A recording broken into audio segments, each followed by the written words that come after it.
Bonjour à tous, bienvenue sur le podcast hebdomadaire de la cellule. Ça fait longtemps qu'on vous le promet, le podcast sur le financement participatif, qu'on appelle aussi le crowdfunding, le financement par la foule. Ça fait longtemps comme ça qu'on vous en parle, et puis moi à chaque fois je vous dis, moi je sais pas, personnellement je suis pas compétent. Et pour en parler, parce que je n'ai jamais testé l'aventure, et il se trouve qu'aujourd'hui on a des gens compétents que vous avez déjà entendus dans un podcast précédemment. Il s'agit de la team Shan qui est avec nous. Julien, ça va? Salut, ça va bien. Vincent de chez Sci-Fi Universe, et également de la team Shan, auteur de Shan Renaissance entre autres. Et voilà, multi-casquette. Multi-casquette. Et puis nous sommes également avec Marc, testeur, playtester sur Shan. Et vous justement, la team Shan, il se trouve que vous êtes passé par la souscription, par le crowdfunding, par le financement participatif. Et ce que j'aimerais bien aujourd'hui, c'est que vous nous donniez comme ça déjà, pour la cellule, un premier retour d'expérience. Vous avez déjà des chiffres, vous avez des ressentis sur ce que ça vous a permis de faire, ce que ça vous a pas permis de faire. On va voir quels sont les avantages de ce mode de financement et quels en sont également les défauts. On essaiera aussi de parler des dérives, de vos comportements vous-même en tant que backer, c'est-à-dire en tant que personne qui participe ou pas à ces nouvelles plateformes, et puis également en tant que personne qui propose des choses sur ces plateformes. Alors, la première chose, c'est votre expérience. Déjà, première question, j'ai envie de vous poser, c'est comment, à un moment donné, vous vous êtes dit, pour Shan, on va passer par du participatif. Comment, pourquoi ? Pourquoi ? Parce que ce qui est peut-être important pour éviter de faire les hypocrites quand même au départ, c'est de préciser qu'on est à titre personnel pas fan du financement participatif. Moi j'aime bien, mais non, enfin, je veux dire, déjà il va y avoir des débats. Tu ne souscris pas. Non. Voilà. D'accord, ok. Voilà, il aime bien, mais il ne souscrit pas. Ça veut dire qu'il aime bien en tant que personne qui présente des projets sur le financement participatif. Sur le principe participatif, j'aime beaucoup le côté précommande plus. D'accord, ok. Alors, pourquoi le financement participatif ? Pourquoi pour Shan au départ alors, ce qu'il faut savoir, c'est qu'on a beaucoup travaillé avant de proposer le jeu en souscription, et que quand le jeu a été proposé en souscription, il était déjà écrit. 80-90%, quoi. Il était écrit. Il n'était pas maquetté, on n'avait pas toutes les illustrations, on avait déjà tout le texte en fait. Et on a longtemps cherché un modèle de financement classique en passant par un éditeur. Voilà. En l'occurrence Yellow, qui est donc Yellow qui va distribuer Shan en fait. Mais bon, au départ, on était aussi, il avait été envisagé de passer par eux pour financer Shan Renaissance. Et le truc, c'est que voilà, Shan Renaissance, c'est un livre de base et c'est 4 suppléments. C'est c'est un tout. C'est un tout en fait. C'est-à-dire au départ, je m'attendais à ce qu'il y en ait 10 en fait, ou 3. Bien pensé. Voilà, au départ, c'était un livre de base de 800-900 pages quoi, si tu veux, mais bon, c'était pas. Il paraît que c'était pas sérieux. Un livre de base de 800-900 pages, c'était pas possible. Non. Voilà. Donc du coup, un livre de base et 4 suppléments. Et pourquoi proposer ça, justement parce que sortir uniquement le livre de base, c'était ne sortir que un peu moins de la moitié du jeu tel qu'on l'avait conçu, et qu'on avait besoin d'avoir une assurance de pouvoir tout sortir. Yellow nous proposait de sortir, de financer le livre de base, et en fonction des ventes du livre de base, potentiellement d'aller plus loin. Mais voilà, il y avait ce potentiellement qui était gênant, en se disant voilà, si on sort le livre, que ça n'intéresse pas forcément grand monde ou que ça se vend moyennement bien, et du coup, il restera plus de la moitié de ce qu'on a fait en stand-by, enfin qui n'aura pas de concrétisation en format physique. Ouais. Le format physique était très important pour nous. Il était toujours possible de le faire sous forme de PDF, bien sûr, sur le site. Mais c'était je dis ton nom à chaque fois que tu parles pour que les auditeurs reconnaissent ta voix. Le rêve à la base, c'était l'objet physique. Parce que le PDF, qui est un super outil, mais rien ne vaut un beau bouquin. Donc finalement, vous êtes passé par le participatif pour être indépendant, en fait. Pour être indépendant d'un éditeur et pas être soumis à ces exigences d'ordre économique. Alors, c'était pour financer le projet à la base, parce que l'éditeur, c'est Ori Games, la société dans laquelle je travaille avec Igor. C'est toi, Ori Games, donc tu es indépendant. Oui. C'est ta maison d'édition, c'est toi. C'est pas moi aussi qui prend les décisions. Enfin, oui, c'était quand même une grosse somme. Mais c'est Igor. Attendez. Non, c'est pas Igor et Julien travaillent pour Ori Games, mais je veux dire, c'est pas eux qui décident. C'est pas le projet principal. Le jeu Ori Games, tu me rappelles la forme que ça en termes. C'est une scope. C'est une scope. Voilà, on est bien d'accord. Donc c'est vous qui décidez tous. Et oui, on était bien d'accord tous au départ que le jeu de rôle, ça restait du loisir pour nous. C'est une passion et un projet entre moi et Igor, et qui n'a pas de place sur notre le jeu de rôle, c'est le jeu de rôle, le travail, c'est le travail. Exactement. Quoi. Ouais. D'accord. Non, mais vraiment, c'était clair dès le départ là-dessus. D'accord. Et Shan, tout le travail qu'on a effectué dessus, la plupart c'était sur le soir et le week-end. Donc, on vit la nuit pour écrire Shan. Alors on n'a pas fait Shan. Vous nécrosez pour écrire Shan finalement. C'est-à-dire en fait au départ on l'a pas fait pour payer notre jet ou notre Ferrari, si tu veux. On l'a fait pour avoir un livre. Des livres. C'était votre rêve de. C'était notre rêve de gosse. Je veux dire, au travail, au départ, c'est un boulot de fanboy quand même, tu vois. Oui, au départ aussi, c'est le boulot d'une communauté. Aussi, c'est l'envie d'une communauté. Au fur et à mesure que le travail a avancé, les énergies se sont un peu épuisées, et la communauté effective s'est réduite, mais plus on demande de texte, en général, moins il y a de personnes à participer. Ça, c'est une constante. À la rédaction, ça devient compliqué. Les idées s'affusent. Et une question un peu naïve, pourquoi est-ce que vous n'avez pas fait éditer le livre de base et peut-être potentiellement se garder le participatif pour les suppléments Vous n'avez pas de thunes, c'est ça? C'était une question de thunes, en fait. Ouais. C'est une question de sous. Ils veulent faire un livre en couleur. Ouais, c'est ça. Tu vois, déjà, et ils ont des présents. Parce qu'il faut savoir que Shan, donc si vous avez écouté, je vous invite vraiment à écouter le podcast One Shot sur Shan, et puis plus loin encore le podcast qu'on avait enregistré avec Igor sur Shan. On a beaucoup parlé de Shan sur la cellule. C'est un jeu qui nous plaît beaucoup. Et la couleur est indispensable à ce jeu. C'est-à-dire que évidemment, on en parlait dans le podcast One Shot, mais il y avait des dés, je sais plus, c'était jaune, rouge, bleu. Il y a de la couleur dans Shan. C'est important. L'idée aussi, c'était de mettre toutes les illustrations de la première édition qui étaient déjà superbes en noir et blanc, et de les mettre en couleur et de redonner une couleur à Shan qui, c'est un monde coloré. Une salade de fruits. Ouais. Non, mais et puis d'annoncer la couleur aussi dès le départ. D'annoncer la couleur. Il est beau. Magnifique. Magnifique. Elle est tombée du ciel. Elle est tombée du ciel. Non, mais de dire, Shan, c'est pas juste un livre de base, c'est un corpus, c'est 5 bouquins.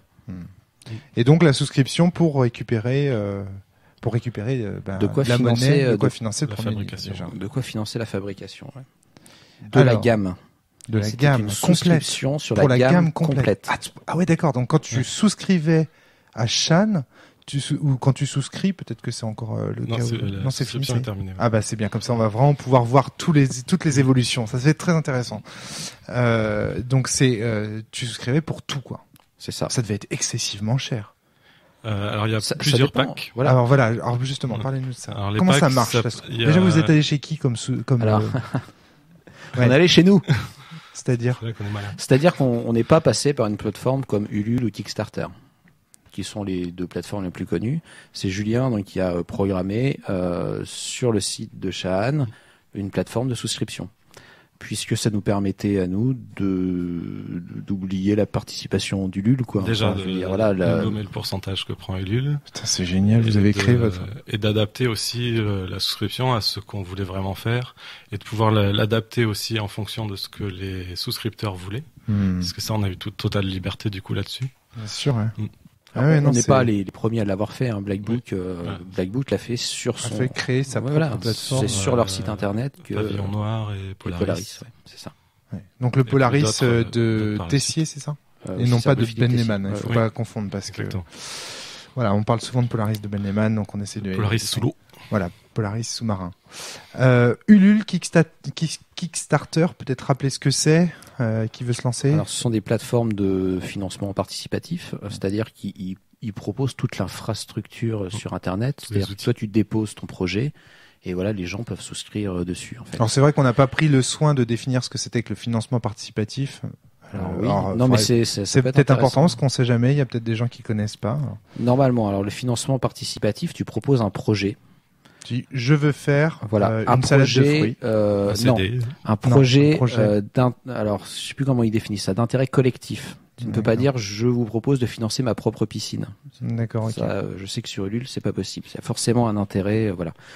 En général sur de la création, ça peut être du jeu, du cinéma, de la musique, voilà, ce genre de choses. Tu proposes un projet et les gens souscrivent à un projet, c'est-à-dire aident à financer ce projet.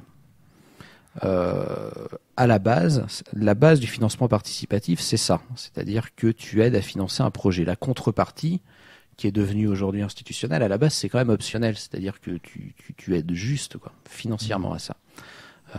Maintenant, c'est vrai que tu as tout un système de contrepartie qui font que la nuance entre le financement participatif et la précommande est quand même floue, quoi. Ah, moi, je croyais que c'était forcément avec des contreparties, en fait. Non, parce que tu peux avoir des systèmes de prêt. Julien. Tu peux où c'est les gens vont prêter de l'argent pour un projet pour qu'il se réalise. Tu peux avoir un système comme d'actionnariat, c'est que tu achètes des actions. Ah oui, c'était My Major Company qui faisait ça. Où t'avais tu finançais des artistes et en fait tu devenais actionnaire de leur succès, c'est-à-dire que s'ils vendaient beaucoup c'est comme si t'avais s'ils vendaient beaucoup de CD après, c'était comme si t'avais des actions. Ah oui, exact, il fait ça aussi. Et t'as le système avec contrepartie où là logiquement tu vas investir dans le projet mais récupérer un objet de la valeur. Donc là, pour Shahan, si tu achètes un livre, c'est que tu vas mettre, là, pour nous, 49 € par exemple pour le livre de base. D'accord. Tu achètes le livre de base. C'est-à-dire que si le palier de financement est atteint, on t'envoie le livre de base une fois qu'il est fabriqué. D'accord. Et vous vous engagez à... Voilà. Nous, on c'est vraiment plus la souscription finalement. Nous, on n'a pas les conditions de vente de Ulule. C'est le site Shahan, donc on a nos propres conditions de vente. Mais tu vois, sur Ulule, par exemple, si on prend les souscriptions pour le cinéma, en général, sur le cinéma, à partir de 15 €, tu avais une souscription en contrepartie, tu recevais le DVD du film. Si tu donnais moins de 15 €, tu donnais moins de 15 € sans contrepartie. En fait, tu soutenais juste le projet, quoi. Ou tu faisais que la contrepartie n'était pas obligatoire. D'accord. Mais sur ces plateformes-là, tu soutiens un projet. C'est-à-dire que le projet peut très bien ne pas se faire pour des raisons X ou Y. Il n'y a pas d'obligation de résultat par rapport au projet que tu as soutenu.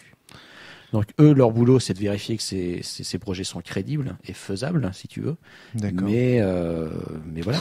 Ils contrôlent rien, non? Ah si, non, parce que Ulule, l'avantage quand même, c'est que déjà pour un projet, c'est que tu vas dire, il me faut 10 000 € par exemple pour pouvoir réaliser mon projet. Donc les gens vont participer en donnant des sous à Ulule. Ils payent de leur poche Ulule. Une fois, si le palier est dépassé au terme, donc il y a une durée fixe aussi sur Ulule. Donc je crois que. Ouais, t'as un mois pour rassembler tous tes trucs. Enfin, je sais pas un mois, mais oui, voilà, c'est ça. 2-3 mois en général. Et, si le palier est dépassé, quand le projet arrive à terme, Ulule envoie les sous au mec qui a créé le projet. Que si le projet est dépassé. Si le projet n'est pas. Et sinon, les gens ne sont pas débités et le projet n'est pas. Ulule rembourse ceux qui ont participé. Ah, ils remboursent. Oui. Qu'est-ce qu'ils font de l'argent entre ils le boursicotent des salopards. Mais si le palier est atteint, donc tu reçois l'argent. Mais après, si tu veux, il y a ce que je disais, t'as pas d'obligation de moyens sur le projet. C'est-à-dire Ulule, par exemple, a pu vérifier que ton projet était sérieux. Ouais. Mais toi, t'as pu te planter dans tes devis, si tu veux. Au final, tu reçois l'argent, mais t'as pas assez pour faire ton projet. Du coup, après, voilà. Alors oui, après tu peux. Ouais. C'est un peu compliqué après. Il paraît que tu peux demander des suppléments à ce moment-là. Tu peux expliquer ta situation et demander. Alors peut-être pas sur Ulule, faire ça, mais il y a eu des histoires, alors sur Ulule ou sur Kickstarter, de projets qui ne se sont jamais faits, de gens qui n'ont jamais été remboursés. D'accord. Ça a pu arriver, quoi. Alors après, c'était ce qui explique aussi Ulule, si tu veux, c'est que si tu montes ce genre d'arnaque un peu volontairement, c'est une espèce de suicide social, quoi, parce que souvent c'est tes potes qui souscrivent à tes projets. Ouais, tu vois, la plupart en premier. Si en fait ton projet c'est du vent et que t'arnaques tout le monde, ah oui, d'accord. Tu vois, t'as un système de cercle aussi de relations. C'est que déjà ton projet, il faut que tu convainques un certain nombre de proches. D'accord, ouais. Que tu connais de ton réseau à toi, d'investir dedans. Si tu convaincs pas déjà tes proches, ça veut dire que ton projet il est mort dans l'œuf. Ouais. Voilà. Et ensuite, attention à ton micro. Pardon. Le cercle suivant, c'est ceux qui pourraient être intéressés par le projet et de la communauté, quoi, grosso modo. Ouais. Et le cercle d'après, c'est tout le comment reste que tu connais pas. On va peut-être pas parler d'Ulule non plus pendant des heures, mais c'est intéressant. Ouais, mais Ulule, le truc, c'est qu'il bloque à partir du moment où t'as pas un certain nombre de proches qu'on investit dedans, il l'ouvre pas au public. Ah ouais, d'accord. Ah donc du coup, ouais. Okay. Donc il faut s'inscrire sur Ulule en tant que backers. Tes amis doivent s'inscrire sur Ulule. Ah d'accord. Alors, on va peut-être retourner. On aura l'occasion de revenir un petit peu sur tout ça, mais on va pas non plus rentrer dans les détails pour le moment. D'abord, dans les détails de votre expérience à vous, ça c'est très intéressant. Qu'est-ce qui s'est passé quand vous avez mis le projet? Comment vous l'avez réfléchi en amont? Puis ensuite, comment ça s'est passé quand vous étiez dessus, etc. Peut-être pour reprendre parce qu'on était sur le. Julien. Combien les gens peuvent mettre? Est-ce qu'ils achètent toute la gamme? Oui. On était là-dessus. La base. Tu disais que la base de Shan, c'était 49 € sur la plateforme. Ça, c'est si t'achètes avec une garantie que vous allez la recevoir après. En tout cas, le site vous garantit. Si on a le même système de palier. On avait un premier palier à 12 000 €, je crois, c'est ça? Ouais, c'est ça, 12 000 €. Donc, c'est-à-dire, tant qu'on n'arrivait pas à 12 000 €, voilà, la gamme ne se faisait pas. Une fois qu'on a passé les 12 000 €, on s'engageait à faire la gamme. Mais l'argent vous était quand même donné immédiatement ou non? Alors nous, comme on n'est pas justement Ulule, on a fait ça directement chez nous. Les gens donnaient directement payés à Ori Games, notre société d'édition. Si vous n'étiez pas arrivé à 12 000, du coup ils auraient donné... non, justement, on avait remboursé. On avait un premier palier sur une durée de... Donc les 12 000, c'était sur une durée de 2 mois. Sinon on passe par PayPal pour le paiement sécurisé. D'accord. Ouais. Et PayPal, tu as une limite de remboursement à 8 semaines. Donc si on n'atteignait pas le palier au bout de 8 semaines, on remboursait tout le monde vite fait pour pouvoir rembourser tout le monde sans se prendre le chou. Ah oui, puis en plus, ils pouvaient le faire, chaque backer pouvait faire sa demande. Alors les backers, c'est les gens qui vous financent, enfin c'est les gens qui payent pour vous. Oui. On les appelle comme ça en règle générale, donc je les appelle comme ça. Souscripteurs, voilà. Via PayPal, effectivement, ils peuvent faire une demande de remboursement automatique. En plus, c'est PayPal qui se serait chargé de récupérer les thunes chez vous. En fait, via donc PayPal, en fait, c'était vraiment sécurisé votre truc. Voilà, ils peuvent invoquer un litige, quoi, via Tout à fait. PayPal. C'était super sécurisé. Et nous, on a 8 semaines pour pouvoir rembourser les gens tranquillement. Il y a juste un bouton, effectuer le remboursement, et c'est bon, quoi. Et si jamais vous pouvez pas rembourser, là, c'est PayPal qui se charge de vous. Et là, oui, après, ça fait mal. Ouais, non, mais rembourse automatiquement. Pour te dire, si tu veux, c'est important parce que ça veut dire qu'il y a le contrôle d'un tiers sur votre travail, qui est PayPal finalement dans votre affaire. C'est ça que là où je veux en venir, c'est que du coup, c'est bien. Alors que tu vois, chez Ulule, tu donnes, il y a pas de contrôle de tiers. Il y a PayPal et Ori Games.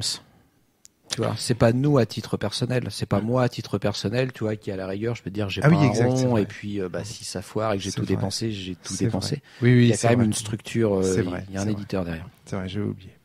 Mais c'est compliqué parce que Ori Games, c'est un peu vous, donc. Enfin, oui, mais c'est une structure professionnelle. C'est juste, tout à fait juste. Alors, donc tu disais la base à 49 €. Les packs, ce que pouvaient acheter les gens, ça allait de 15 € à 500 €, je crois.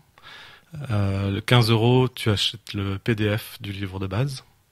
Et ensuite, ça va monter en palier progressif. 49 €, tu avais le livre de base.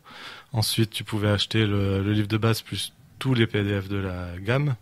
Et ça, c'était un premier pack à 100 € qui donnait accès aux artefacts. C'est-à-dire que si, après on avait un système de palier, plus les gens participaient, plus il y avait de sous, plus on offrait d'artefacts. Donc les artefacts, c'est quoi? C'est toutes les options auxquelles on tenait beaucoup, nous. C'est le poster d'EOS avec toute la carte du monde, EOS et aussi recto verso, c'est le set 2D, les 4D Shahan, c'est l'écran de jeu, c'est la couverture cartonnée pour le bouquin de base, c'est les cartes pouvoir, voilà, le dossier de personnage, tout un tas d'options, le jeu vidéo. Ah mais c'est pas ce que vous m'aviez dit tout à l'heure en préparation du podcast. C'est-à-dire que vous m'aviez dit que la couverture cartonnée, vous l'aviez ajoutée après, par exemple. Non, c'était un palier à atteindre. On avait mis très haut. En fait, on avait privilégié justement les dés, le poster, Les cartes pouvoir, je sais plus. Enfin non, ça venait quand même assez vite. Ah d'accord. Mais on a. En fait, c'était un ordre de palier, c'est-à-dire qu'Igor pensait que les goodies intéresseraient plus que la couverture Pas que cartonnée. Igor. Voilà. C'est nous personnellement on préférait les goodies en fait. Ah, d'accord, non, parce que moi j'étais pas d'accord avec lui. Moi je préférais la couverture cartonnée aux goodies et Maillard, donc Maillard Shekiri qui a participé au jeu aussi était du même avis que moi. Et c'est vrai que la souscription a très très bien démarré et à un moment donné a stagné pendant longtemps et donc du coup on avait travaillé Igor pour lui dire il faut que tu baisses la couverture cartonnée, que tu changes les paliers. Et de fait, du jour où il a fait ça, on a eu voilà. On s'est adapté à la demande parce qu'il y en a, il y avait pas mal sur le forum, etc. qui demandaient ça aussi. Ce qui montre que la couverture cartonnée est encore aujourd'hui pour les gens qui font du jeu de rôle un must-have pour une base de jeu de rôle, quoi. Ou enfin, alors ce qui montre que les gens ont plus précommandé le livre de base que souscrit à la gamme, puisque tu vois 50 €. Alors je comprends, à 50 € un livre de base avec une couverture souple, on est plus cher que le marché du jeu de rôle si tu veux. D'accord. 50 € avec une couverture rigide, on est dans les prix du marché. D'accord. Et puis c'est pour l'objet aussi quand même, parce que nous c'est aussi notre rêve au départ. Hein. C'est un bel objet, c'est un truc qui pète quoi. Donc encore une fois, Shan, c'est un jeu dont le propos exige de la couleur. Ouais. Bah, je veux le dire parce que c'est important, parce que nous, souvent sur la cellule, on a tendance à critiquer justement ce que Fabien Hidvine et moi-même, hein, et Frédéric et tout le monde sur la cellule appellent le fétichisme de l'objet. C'est-à-dire que dans le jeu de rôle, il y a cette espèce de fascination pour les beaux livres, etc. Et nous, on a tendance à penser que c'est un peu ce qui a perdu le jeu de rôle aussi. Parce que ça a obligé les éditeurs à monter des affaires impossibles. Avec des livres, voilà, avec des livres qui coûtaient excessivement cher pour un public qui était extrêmement restreint. Donc nous, on a tendance à combattre ça. Et là, le truc, c'est que vous, ça fait malgré tout la couleur, la couverture cartonnée, honnêtement, c'est gadget pour Shan, mais la couleur, au moins, c'était un impératif du livre. On est à fond dans le fétichisme de l'objet. Ouais, alors après, voilà, bon, voilà, d'accord, ça c'est votre problème. Hein. Non, mais en même temps, on a. Ça soigne, hein, il y a des médicaments. Non, mais si tu veux, on a bossé pour le fétichisme de l'objet, si tu veux. On a travaillé pour avoir, au final. Moi, j'essayais de vous sauver en disant que la couleur c'était marche de propos, mais bon, si vous voulez vous griller, voilà, tant pis pour vous. Hein. Et même au départ, on s'était dit, parce qu'au départ, la couleur était de base. Hein. Ouais, voilà, on n'a même pas mis de palier noir et blanc, quoi. Ah oui, non, mais pour moi, de toute façon, non, je vois pas comment Shan en noir et blanc, je ne vois pas en fait les gars. Et puis ça n'avait pas d'intérêt par rapport à la première édition au final. Une difficulté d'ailleurs. Non, de toute façon, il était de base en couleur. Ça, on avait déjà les races en couleur et tout qui étaient trop belles. Il y avait trop de belles illustrations en couleur. Bah oui, scandale. Ah non, mais même de toute façon, je vois pas comment ne pas mettre de la couleur dans cet univers. Ça fait de l'identité en fait. Encore une fois, on disait la salade de fruits. C'est sans couleur, une salade de fruits, je vois pas quoi. J'ai vraiment du mal à voir. Donc des paliers comme ça, d'accord. Et donc en fonction de l'argent qu'on vous donne, on obtient plus ou moins d'objets avec notre souscription, quoi. C'est-à-dire que plus des posters. Plus ça va, plus c'est intéressant. C'est-à-dire que tu vois, au départ, à 50 €, t'as un livre en couleur couverture souple, tu vois. Ça, c'est au départ quand le premier palier est débloqué. Et à la fin, à 50 €, t'as un livre en couleur couverture dure, plus des dés, plus un écran, plus un poster, plus c'est vrai voilà. Non, c'était à partir de 100 € de participation. À partir de 100 € de participation. Donc là, à partir de là, tu mets 100 boules et après, plus ça monte haut dans les tours et plus toi, tu dis, oh putain, ça vient de monter trop bien, j'ai gagné un truc. Donc comme ça, vous invitiez les gens à faire votre com pour vous. Bien sûr, il y a un effet boule de neige. Ah putain. On n'a rien inventé, hein. Oui. On a été pompé chez les autres, quoi. Voilà. Parce que c'est génial. Oh, vous êtes diaboliquement pervers, messieurs. Ah oui, d'accord, vous obligez comme ça à faire. Il y a des choses aussi dans cette optique de gamme, c'est-à-dire que, enfin, alors moi, je suis peut-être toujours dans le fétichisme de l'objet. J'aime bien avoir un écran quand je joue au jeu de rôle, tu vois, si tu veux. T'en avais pas ce soir. Et je pense que de toute façon, même sans passer par la souscription, si le jeu avait marché, on aurait fini à un moment ou un autre par proposer un écran. Donc du coup, c'est comme ça, c'est fait, c'est dans le pack. Enfin bon, voilà. Ouais. D'accord. Et le fait d'avoir développé vous-même la plateforme, là, ça vous a permis d'adapter aussi les packs en cours de route, en réponse d'ajouter de nouveaux packs, modifier l'ordre des packs, aux demandes qui étaient faites sur le forum, du coup. C'est pareil, une grosse demande sur le livre collector, avec la couverture épaisse simili cuir, voilà, en solo. Juste le bouquin en version collector. On a rajouté un pack uniquement pour ça. En cours de route, ouais. Alors votre expérience là-dessus, qu'est-ce que ça a donné au final? Ça a bien marché, ça a marché, la gamme a été souscrite, On a eu, couverture dure, Vous êtes des arrivé nouvelles au- illustrations, des dés, un écran, des Vous cartes êtes- pouvoir. Voilà. vous êtes arrivé au palier maximal Non. finalement. Ah, y a pas de Non, maximum. il n'y avait pas de maximum, si On tu veux. avait Mais mis, disons Ça qu'on décolle, était arrivé ouais. au maximum le plus intéressant, quoi. Après, bon, C'était du bonus. Bah déjà, c'était que du bonus, même. Parce que là, on est arrivé à 30 000 euros au total, Ouais. sur à peu près 200 souscripteurs. Ah, non, c'est pas mal quand même. Hein.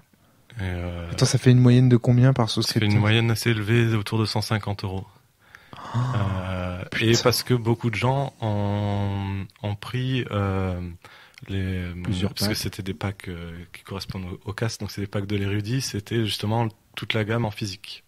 Donc les 5 livres qui étaient dans ces eaux-là à 150 euros. Et beaucoup de gens ont pris directement la gamme, ont souscrit directement à la gamme.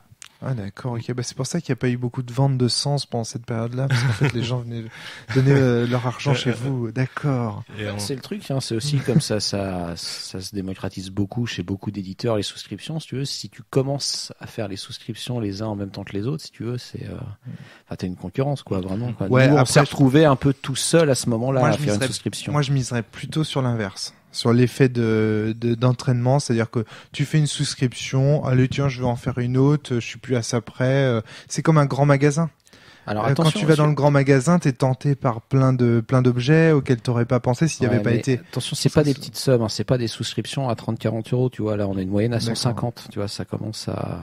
ouais, c'est un investissement quand même. Putain, ça veut dire qu'il y a des gens qui vous ont filé mais max pognon quoi, Bah, et qui il y a- tirent les gens vers et qui tirent les moyennes vers le haut. On a eu par exemple une dizaine de packs artistes, donc c'était à peu près le top level. Il y a eu un pack chahaniste au-dessus. Le pack artiste, c'était donc toute la gamme avec le bouquin collector. Ça coûtait combien? Le mec qui a souscrit à ça, il a coûté coûté. à 400 euros, je crois. Putain, il y a un gars qui vient vous Ou dépenser 300, 400 euros chez 300 vous ou quoi. 400 euros, faudrait vérifier. Ouais, par là, ouais. Et Waouh. il y avait. Et c'est toi Julien qui a payé 400 euros pour avoir le. Non mais Non, attends, j'ai qui payé est-ce qui peut 400 donner? euros. Pour ça. Marc en a pris une. Marc, t'as pris Ouais, 400 j'ai un euros. pack artiste, moi. Et le plus de ce pack-là, C'est fou. ça nous permet aussi de Non, mais il y a financer des- ce qui est le plus cher en fait dans Julien. les jeux de rôle, c'est les illustrations. Et là, en fait, ça incluait une double page avec du background, donc d'un perso, d'un lieu, à l'idée de celui qui souscrivait, du souscripteur, plus une illustration sur commande en couleur, pleine page.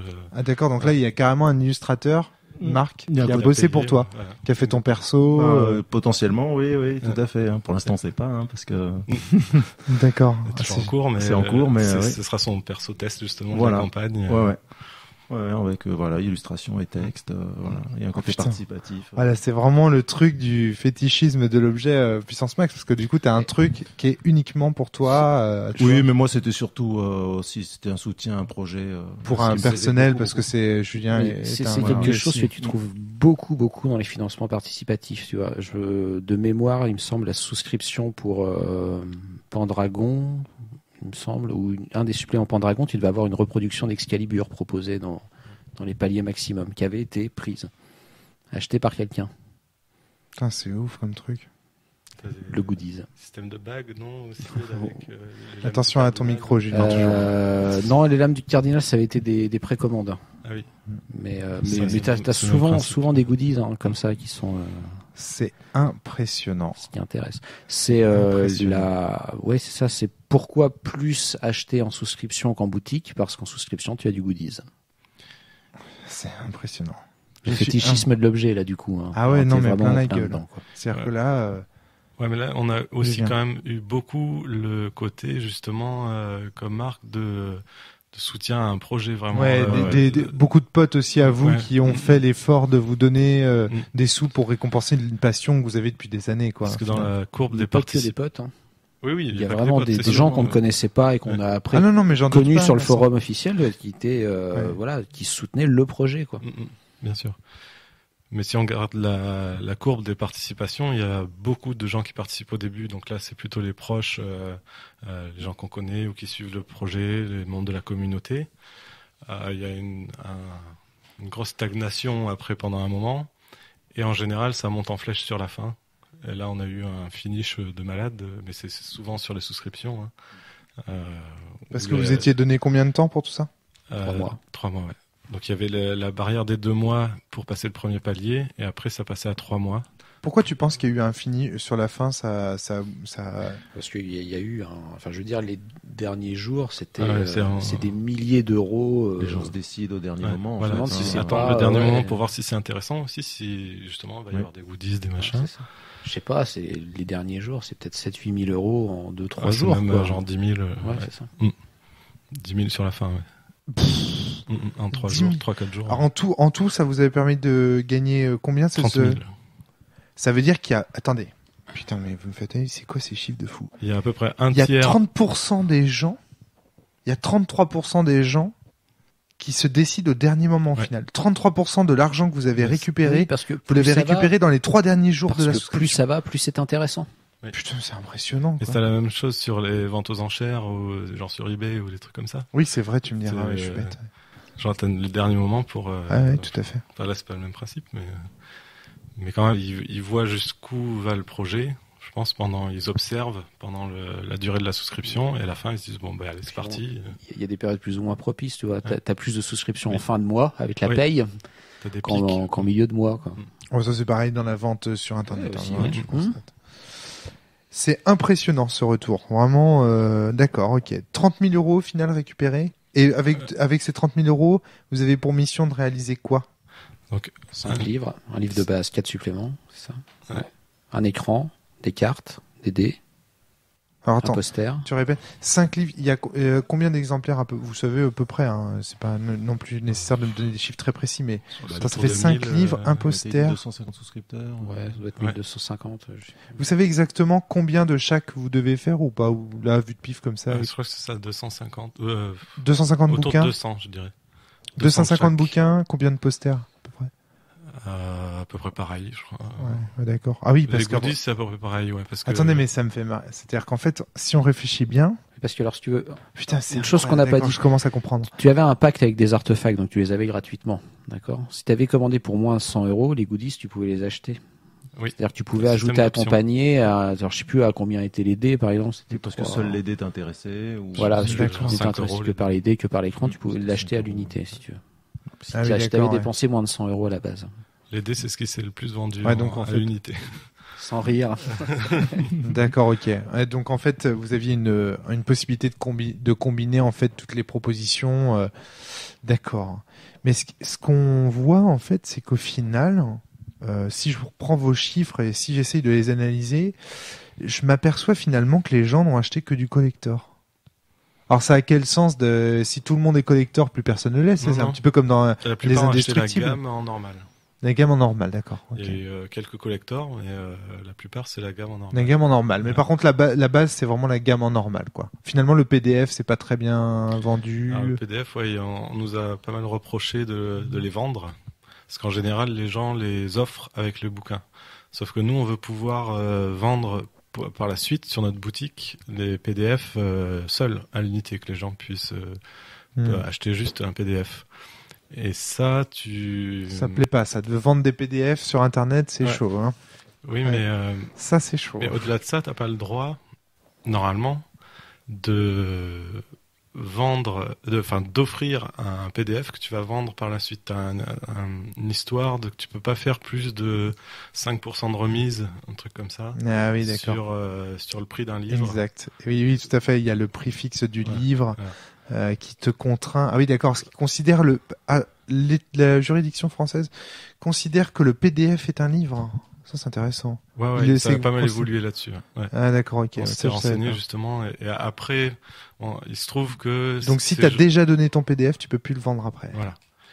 Et ou tu peux plus le vendre sur d'autres plateformes, par exemple, aussi. Parce que après, ça fait concurrence déloyale, parce que toi, tu l'as offert, tu le proposes à la vente sur d'autres trucs. Enfin, bon, c'est D'accord. le bordel. Oui, parce que les PDF que tu vends, évidemment, ils ont un numéro ISBN dans la mesure où les exemplaires physiques sont déposés. Ah, mais oui, mais bien sûr. Ah putain, mais carrément, je comprends. Ah oui, donc c'est complexe à gérer ça. Et du coup, nous, on a dit on prend pas de risque avec ça, on vend les PDF à leur prix auquel on veut les vendre à l'unité. Donc il y a des gens qui ont acheté des PDF, genre le pack à 100 € de base, si tu voulais toutes les options, les cadeaux bonus. Ouais. Pour 100 €, t'avais le livre de base donc à 50 € plus toute la gamme de PDF qui fait à peu près 50 €. Les 5 livres en PDF. Ok. Alors juste pour que les gens comprennent bien cette conversation, parce que je sais pas si on est très clair, un bouquin en fait dispose d'un numéro ISBN qui est son numéro d'identification nationale, et en France la législation impose que le livre est un prix fixe pour éviter que les gens, que les bibliothécaires, en fait, les libraires, que n'importe quel service prennent des marges indues sur des bouquins pour diverses raisons. Une histoire de concurrence. C'est une histoire aussi d'exception culturelle française. Bon. C'est très compliqué, mais en gros, donc du coup, ce qui explique que si par exemple ils avaient diffusé, juste pour expliquer, leur PDF gratuitement, on considérait à ce moment-là, au moment du dépôt de l'ouvrage, que le prix de l'œuvre était 0 €, et du coup ça vous obligeait ensuite à ne plus vendre l'ouvrage à plus de 5% de 0 €. Alors là, du coup, ça devient absurde. Voilà. C'est un truc dans le style. Après, on nous a un peu contredit là-dessus sur .forum. Ouais, de ce que j'ai compris, après, je suis pas un expert juridique, etc. Donc c'est pour ça qu'on n'a pas pris de risque, nous. C'est que tu pourrais le faire sur ton site tant qu'il y a que toi qui le vends. Tu pourrais faire des rabais de malade si il y a que toi qui le vends. À partir du moment où tu vas le vendre sur notre site, je sais pas, on imagine le PDF de Shan, je vais le mettre sur Amazon, j'en sais rien. Oui, tout à fait. Ou dans un magasin, vous êtes distribué, ça y est, vous êtes distribué par Yellow, on vous propose différentes boutiques en ligne qui proposent des ventes de PDF, vous êtes foutu. Enfin, ça y est, vous pouvez plus vendre, vous pouvez plus faire les réductions que vous souhaitez sur vos PDF, parce que du coup, vous êtes soumis à cette contrainte du prix fixe sur vos ouvrages. Ouais. Ah non, mais c'est très clair. Hein. Ok. Donc au final, 30 000 € pour Shan. Là maintenant c'est fini, les bouquins sont partis à l'impression. Le livre de base est parti à l'impression. Vous avez eu assez avec les 30 000 €. Enfin, vous pensez que vous êtes large, vous êtes bien, il y a aucun souci. En fait, ça permet même d'en faire un peu plus et d'espérer en vendre en boutique après. Et voilà, après on a passé un accord avec Yellow qui va le distribuer en boutique dans son réseau de boutiques.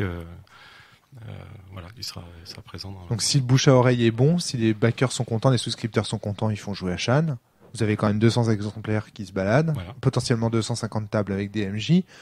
S'ils sont contents, il y a de fortes chances pour qu'il y ait un joueur parmi ces tables qui devienne à son tour. Et là, du coup, il pourra plus souscrire puisque les souscriptions sont fermées, mais par contre, il pourra toujours trouver son Shan en bibliothèque, en boutique, pardon. Ouais. Et donc l'acquérir normalement. Ce qui fait que en fait, vous gagnez sur tous les tableaux. C'est-à-dire que vous faites des précommandes. Un système de précommande finalement au début où vous êtes sûr de trouver preneur, et ça vous permet en plus d'avoir de l'argent pour en vendre comme un jeu de rôle normal. Enfin, sûr, c'était quand on a lancé la souscription, c'était un peu la flippette si tu veux. Après 5 ans à bosser dessus, on s'est dit merde, si ça intéresse 3 personnes. Excuse-moi Vincent, c'est vrai.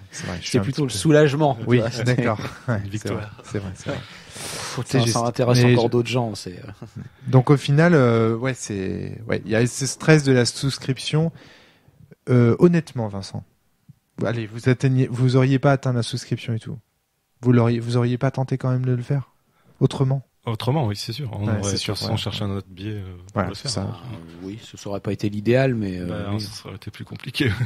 Mais peut-être juste en format numérique, où on aurait imprimé beaucoup moins de livres de base et pas les suppléments. Enfin, on aurait... Et puis comme tu le dis, Vincent, ça fait un petit coup au moral, quoi, de se vautrer, quoi. C'est-à-dire, une fois que tout est fait, si tu veux, ça n'aurait pas fonctionné, on aurait trouvé une autre solution, quoi. Mais bon, on aurait fait une croix sur nos rêves de livres, de beaux livres, d'objets, tu vois. Est-ce que vous avez des remarques sur cette expérience, des choses qui vous ont particulièrement marqué, des moments forts dont vous avez envie de parler? Qu'est-ce que ça fait d'être proposeur? Je sais pas comment on dit. Comment on appelle ça, les gens qui proposent des choses comme ça sur des plateformes parce qu'il y a les backers, c'est les souscripteurs, mais ceux qui proposent, je sais pas comment ça s'appelle. Qu'est-ce que ça fait d'être une personne qui se lance? Alors tu parlais du stress tout de suite, Vincent, de dire putain, est-ce qu'on va le faire, est-ce qu'on va pas le faire? Alors il y avait le stress, il y avait le fait que je ne souscris pas à titre personnel, et j'en parle beaucoup aussi autour de moi avec mes amis, donc du coup voilà. T'avais pas fait de bonne pub pour la souscription à la base? Non, j'avais pas à la base. C'est vrai que je sais pas un format qui me tente plus que ça, enfin qui m'inspire plus que ça. On aura Donc, peut-être du coup, c'est vrai l'occasion que, d'en du coup, reparler quand tu vas voir tes amis en disant bon bah, voilà, c'est en souscription, c'est bon. Tiens, Tiens, mais tu nous avais pas dit que c'était de la merde. Alors, tu dis oui, mais bon, on a travaillé, tout ça. Enfin bon, ça, je sais pas, ça signifie pas que les autres ne travaillent pas, mais enfin, t'essaies de, mais bon voilà, c'est. D'accord. Bon, Donc, non mais c'est vrai qu'à la base, moi, je sais qu'à titre personnel, s'il y avait pu y avoir une autre solution qui garantisse, voilà, cette gamme, j'aurais préféré une autre solution, voilà, pour rester un peu cohérent avec ce que je pensais, quoi. Mais bon, d'accord. pourquoi Ok, pas, quoi. ouais. Et la souscription, finalement, t'en es très content. Bah là, en Ton l'occurrence, retour, ça a bien fonctionné. Mais attends, on est parti pour une gamme, on verra au bout de quand Ouais. tout sortira, quoi. Puisque derrière, c'est aussi un engagement qu'on a pris, si ça, tu veux. c'est bizarre aussi de partir sur t'as 30 000 euros et puis t'as un engagement sur une gamme. C'est-à-dire que t'es payé, ton salaire tombe avant même que t'aies fait le travail. Ça, c'est quelque chose que je trouve bizarre. Alors c'est pas un salaire, Oui, parce qu'on n'est c'est pas un payé salaire. pour Shan. On fait ça vraiment à titre bénévole. Enfin tout le boulot Vous- qu'on a fait vous ne- jusque-là, on l'a Vous vraiment. ne vous êtes... Attendez, vous hallucinez complètement là. Vous ne vous C'est du payez jeu de rôle. pas. C'est ça, c'est jeu de rôle. Jeu de rôle, voyons. Quoi? Non mais vous êtes dingue. C'est-à-dire que dans les On vous est êtes- passionné.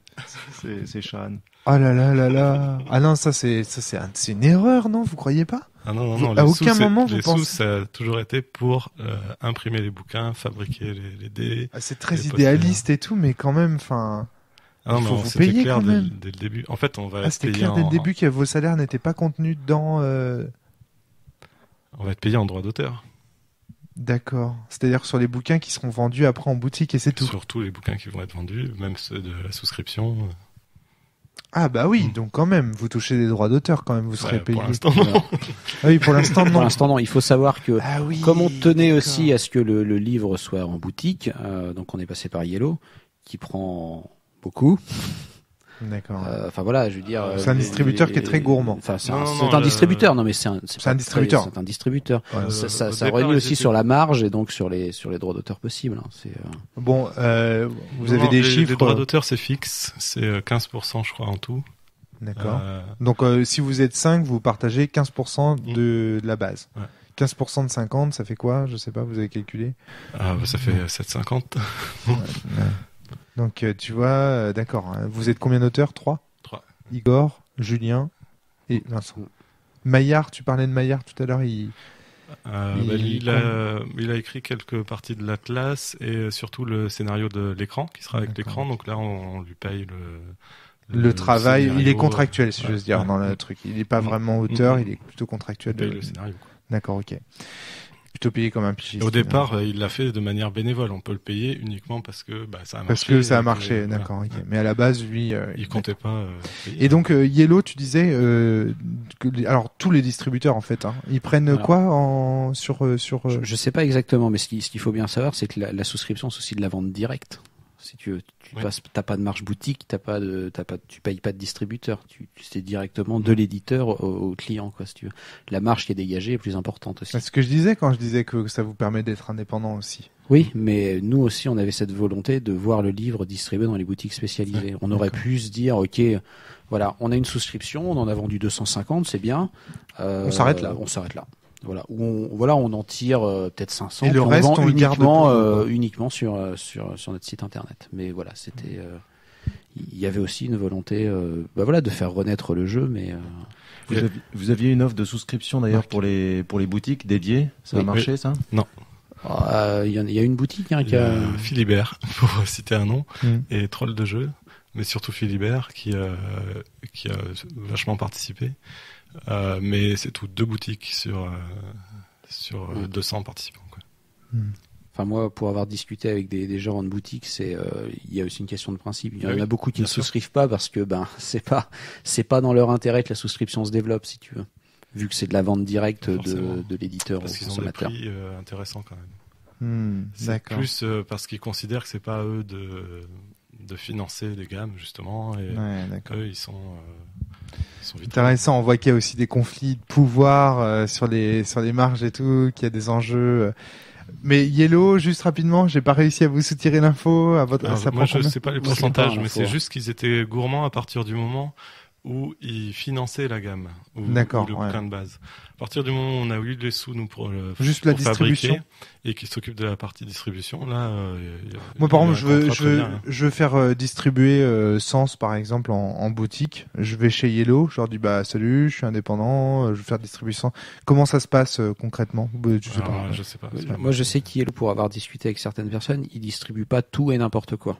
Ouais, ils apposent leur logo, Non, mais je veux dire, ils apposent leur logo sur, enfin, je veux dire, voilà, ils ont une image aussi qui véhicule. Yellow, il distribue les ondes d'Esteren et Shahan. Et je sais que pour Shahan, il y a eu une commission au sein de Yellow, quoi. Je veux dire, ils se sont réunis pour savoir est-ce qu'on distribue ce jeu. C'est pas parce qu'on allait les voir en disant on a un jeu, voilà. Ils ont une image de distributeur et de marque à défendre aussi. Oui. Voilà, c'est ça. Donc ils ont une logique de produit. Donc voilà, au-delà de l'aspect financier, ils regardent aussi ce qu'ils vont faire. Après, moi, je sais pas exactement combien. Mais je sais juste que voilà, t'as une marge, si tu veux, qui fait que tu perds forcément par rapport à la vente directe. J'aurais essayé, chers auditeurs, de vous faire soutirer des informations là-dessus, mais je n'ai pas réussi. Mais j'aurais essayé. Donc, je vous interrogeais sur les moments forts, les moments de... Alors, Julien, quels sont les moments forts de la... Moi, j'étais trippé du début à la fin. Ouais. D'un point de vue technique, déjà, c'est moi qui ai fait la plateforme, donc il fallait que ça tourne et que ça marche, et que voilà. C'était quand même un challenge pour moi. Donc toi, chez Ori Games, tu es vraiment l'aspect monsieur technique, informatique, en fait, ça qui fait les sites, monsieur web et tout. Et après, c'est de l'excitation de voir est-ce que ça va plaire aux gens. Le compteur qui monte. Voilà. Les jours. Refresh. Voilà. Est-ce que ça va monter aujourd'hui? Alors si j'ai reçu des petits mails de commandes. Ouais. Non, c'est super excitant du début à la fin, surtout au début, surtout à la fin. Ouais, parce que très du coup, flippant au milieu. Parce que tu vois le froid. Est-ce que ça va décoller à la fin, en fait, c'est surtout. Est-ce que ça va atteindre les paliers, etc. Mais après, dès qu'on a atteint le premier palier, c'est un soulagement. Parce que c'est fait, au moins on a le bouquin de base, on est content, on aura notre objet. Moi, la couverture cartonnée, c'était pas un souci, donc j'ai pas eu trop de stress là-dessus. Ouais, tu t'en foutais. Personnellement, t'avais... Ouais. Si déjà le bouquin sortait, t'étais content. La concrétisation du projet. L'objet dans les mains, tout en couleur, tout beau. Ouais. Il y a aussi beaucoup de côté reconnaissance, quoi. J'ai beaucoup de proches qui ont participé. Voilà, ça permet aussi de montrer de révéler ton aspect rôliste à des proches, à des gens qui t'entourent et de les solliciter pour t'aider à faire un projet auquel a priori ils n'ont aucune attache. Ta grand-mère, ton grand-père, tes parents. Ma grand-mère qui m'a envoyé un chèque par exemple parce qu'elle comprenait rien comment on pouvait participer. Tiens, je t'envoie des sous, tu participes pour moi, j'ai rien compris, mais tu me fais la manip. À ton aventure rôlistique. Et du coup, ça permet d'expliquer aussi à son entourage qu'on fait du jeu de rôle, expliquer ce que c'est le jeu de rôle. Au final, leur envoyer un bouquin, voilà, ça ressemble à ça. Tu vas lui envoyer le livre? Ouais. J'ai pris un collector. Excellent. Bien joué. Si, il faut quand même. Et voilà, je sais pas combien de fois on a dit merci à tout le monde, mais bon, voilà, c'est vraiment une super expérience de voir ce côté participatif. Ouais, justement, j'adore ce système pour ça, quoi. C'est le côté, justement, on n'a pas besoin des banques, on n'a pas besoin d'investisseurs, c'est nous les investisseurs, et puis... côté indépendant. En tant que souscripteur de Shahan, toi, t'as suivi, Marc, la progression l'aventure, ouais, parce qu'en plus le site qu'avait fait Julien, comme d'habitude avec ce qu'il fait en site, c'est assez sympa. Donc là, il y avait vraiment une petite dynamique, on pouvait vraiment suivre le truc et Sandra, ma compagne aussi, suivait le truc assez fébrilement. On était chacun indépendamment à s'informer sur où on était, le pourcentage sur le premier palier. Après, oui, c'est vrai qu'après le premier palier, c'était déjà plus cool. Mais ouais, on a suivi ça avec pas mal d'intensité. C'est bon, ils ont passé le premier palier. C'était un très beau moment. Ouais. Et du coup, les réseaux sociaux. Alors, justement, ça c'est un truc aussi sur lequel je voulais. Comment est-ce qu'on fait quand on est comme vous, des gens qui proposent des projets pour faire parler, pour amener des gens à justement comment on fait? Le réseau. On utilise le réseau, ouais. Donc c'est quoi? C'est Facebook, Twitter, c'est ça. Les magazines, les e-magazines. Voilà, c'est ça, tous les contacts. C'est 2 mois de communication intense. C'est très important. De tout et le monde. même après, Et comment on communique sur C'est un pas jeu que qui de n'est moi. pas encore fait? Enfin là, en l'occurrence, vous aviez commencé, mais Ouais, mais alors Shan, c'était un peu plus simple, si tu veux. Shan, c'était déjà un jeu avant, si tu veux. on va en parler de ça. Je pense que quand je sais pas, à mon avis, quand tu fais une souscription sur un projet qui part de rien, c'est un peu plus compliqué. de ramer. quoi. Ouais. Alors ça, c'est vraiment une constante. Hein. Alors ça, j'ai lu assez peu d'articles sur tout ce qui est souscription et tout ça, mais tout ce que j'ai lu, c'est souvent en rapport avec le jeu vidéo. Moi, ce que j'ai lu autour de ça, pas tant au niveau du jeu de rôle. Et il disait que la nostalgie, les remakes, les retours de créateurs de jeux dont on n'entendait plus parler, qui reviennent sur le devant de la scène, c'est ce qui fait vendre, c'est ce qui marche. En gros, ce qu'ils expliquaient dans l'article que j'ai lu, c'est que, et aussi dans pas mal de podcasts de Gameblog que j'ai écouté où ils parlaient de ça, c'est qu'en gros, si t'avais pas un nom connu, que ce soit le jeu ou le créateur du jeu, on a beaucoup parlé de Tim Schafer, le maître du point and click qui est revenu comme ça par le financement participatif avec un nouveau projet qui a fait des tas de backers, bah voilà, c'est parce qu'il avait le nom de Tim Schafer et qu'il était associé à tous ces point and click qu'on fait la gloire de l'Amiga, et voilà, enfin c'est sûr que ça joue à fond quoi. Dans le jeu de rôle, t'as quand même quelque chose de particulier, c'est que c'est un modèle qui se développe énormément et qui devient presque une norme en fait, le financement participatif. J'ai l'impression. Là où c'est plus minoritaire, dans le cinéma ou la musique ou le jeu vidéo, aujourd'hui, voir un jeu sortir avec une souscription, je dirais que c'est pas tout le temps, mais c'est de plus en plus fréquent. On est de plus en plus habitué. Hein. Je pense aussi parce que les rôlistes n'ont plus de magazines, ils n'ont plus de mass média, ils n'ont plus de... Pour se renseigner, il n'y a qu'Internet. Et donc du coup, ils ont cette familiarité avec le net qui fait que ils peuvent facilement parce que la souscription c'est ouvert. Regarde, la grand-mère de Julien, elle aurait pas connu Julien, elle aurait pas envoyé son petit chèque pour souscrire à Shan. Ouais, non mais là c'est parce que c'est ton proche en fait. Mais non, mais ce que je veux dire c'est que si t'es pas compétent sur Internet, déjà la souscription tu passes à côté. Ah oui, bien ça, sûr, clair. Sur Internet. Mais ce que je veux dire c'est que c'est un mode d'achat qui devient de plus en plus fréquent dans le jeu de rôle. C'est-à-dire, toi, des rôlistes qui vont participer, qui vont faire du financement participatif pour acheter des jeux, il y en a vraiment de plus en plus. Et quand tu leur poses la question, est-ce que tu ferais la même chose pour un film? Ben non, pas pour un film. Ouais, d'accord, ok. Mais pour un jeu, c'est de plus en plus, c'est vu comme une précommande. Ouais, d'accord, ok. Or, ce n'est pas le cas. On aura l'occasion d'y revenir peut-être. Ça peut, mais pas toujours. Et pour Shan, justement, il y avait sur le site un truc qui était assez, je pense, qui a pu aider ou convaincre aussi les gens, c'est qu'il y avait des pourcentages sur l'état d'avancement des différents bouquins de la gamme. Sur 3 aspects à chaque fois: rédaction, maquettage et illustration. Ouais. Vous donnez des news en fait. Bon, tiens, on en est là. Et il y avait déjà du contenu, il y avait déjà le kit d'initiation qui était sorti, il y avait le générateur de personnages qui était en ligne, il y avait des réseaux qui étaient déjà sortis, il me semble. Il y avait déjà du contenu qui avait alimenté le site. D'accord. Donc les gens savaient qu'il y avait déjà un jeu. Et c'est super important de montrer qu'il y a quelqu'un derrière, quoi, de pas faire d'absentéisme dans la communication, en particulier quand le projet se termine, que le truc a été souscrit. Nous, on est constamment sur les forums à répondre aux questions sur le forum du site Shan, quoi, parce que la communauté commence à se développer, il y a plein de questions qui arrivent parce qu'ils ont déjà tous les PDF du bouquin de base. L'absentéisme serait un très mauvais signal envoyé. Quand t'as souscrit et que c'est silence radio de l'autre côté, t'as plus de nouvelles du mec qui fait le bouquin. C'est pas très bon en général, quoi. Même s'il y a des bonnes volontés derrière et que... L'idée aussi, c'est bien, on en a vendu 200, quoi, mais c'est vrai que si on pouvait avoir 200 MJ, ce serait beaucoup mieux. 250. 250, mais je veux dire, faire vivre la communauté, c'est aussi faire vivre le jeu au-delà du livre, hein, si tu veux, du bel objet. Vous vous rendez compte, 250 dans 3 mois, c'est ça? C'est énorme. Hein. C'est bien, hein, c'est bien. Ouais, c'est très très bien. Faut savoir, un best-seller dans le milieu du jeu de rôle, entre 300 et 500 en un an. Ouais. Donc ça vous donne une idée quand même. En moyenne, ça donne ça. T'es pas d'accord, Vincent, sur ce chiffre? Ça dépend des jeux.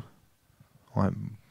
Moi, la plupart des éditeurs que j'ai pu rencontrer ici, et je commence à en avoir rencontré quand même pas mal, et pas mal d'expériences différentes quand même, et qui quand je débranche les micros et que le pipeau, que les chiffres réels sortent enfin, je peux te dire que on est plus dans ces chiffres-là. Et d'ailleurs, regarde, tout concorde, hein. Regarde, toi, t'as vendu 250 Shane Renaissance, et moi, avec 100, je suis à 300, et en combien? 5 ans, c'est ça?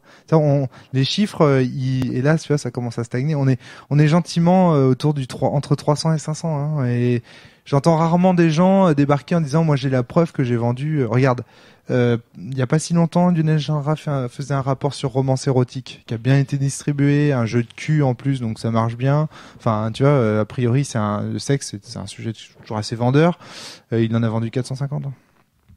On se rapproche encore des mêmes chiffres. On est toujours autour de ces chiffres-là. Hein. C'est la moyenne est là. Il y a 500 rôlistes en France. Non, mais à voir pour les best-sellers, enfin, tu vois, les grosses locaux, l'appel de Cthulhu, Warhammer. Ce que ça peut donner. Ouais. Vraiment les gros titres. Ouais, où là vraiment les joueurs achètent aussi pas que les joueurs achètent la marque, ouais. Pratiquement. Mais bon, bon, ceci est un autre débat. Quoi. Ouais, ceci est un autre débat, et puis faut voir aussi que les jeux qui sont joués aussi. Faut parler un jour de ça, parce que c'est bien de vendre 1000 exemplaires aux boutiques. Mais qu'est-ce qui te dit qu'ensuite dans les boutiques les exemplaires ils pourrissent pas dans des étagères? Ça c'est une autre question, c'est pareil. Je te disais, comme c'est bien de vendre 250, mais si après tu fais pas vivre la communauté, est-ce que ce sera joué? Alors, on a parlé de vos moments forts dans cette expérience. J'aimerais rapidement aussi qu'on fasse un petit tour de table pour voir quels sont les avantages que vous sentez pour vous, hein. Vraiment dans votre expérience toujours. On reste centré sur vous. Les avantages que vous avez trouvés à faire une souscription comme ça, et inversement, si possible, le plus honnêtement possible, nous dire aussi des défauts, des trucs où vous dire là ça a fait chier de faire une souscription, si c'est possible.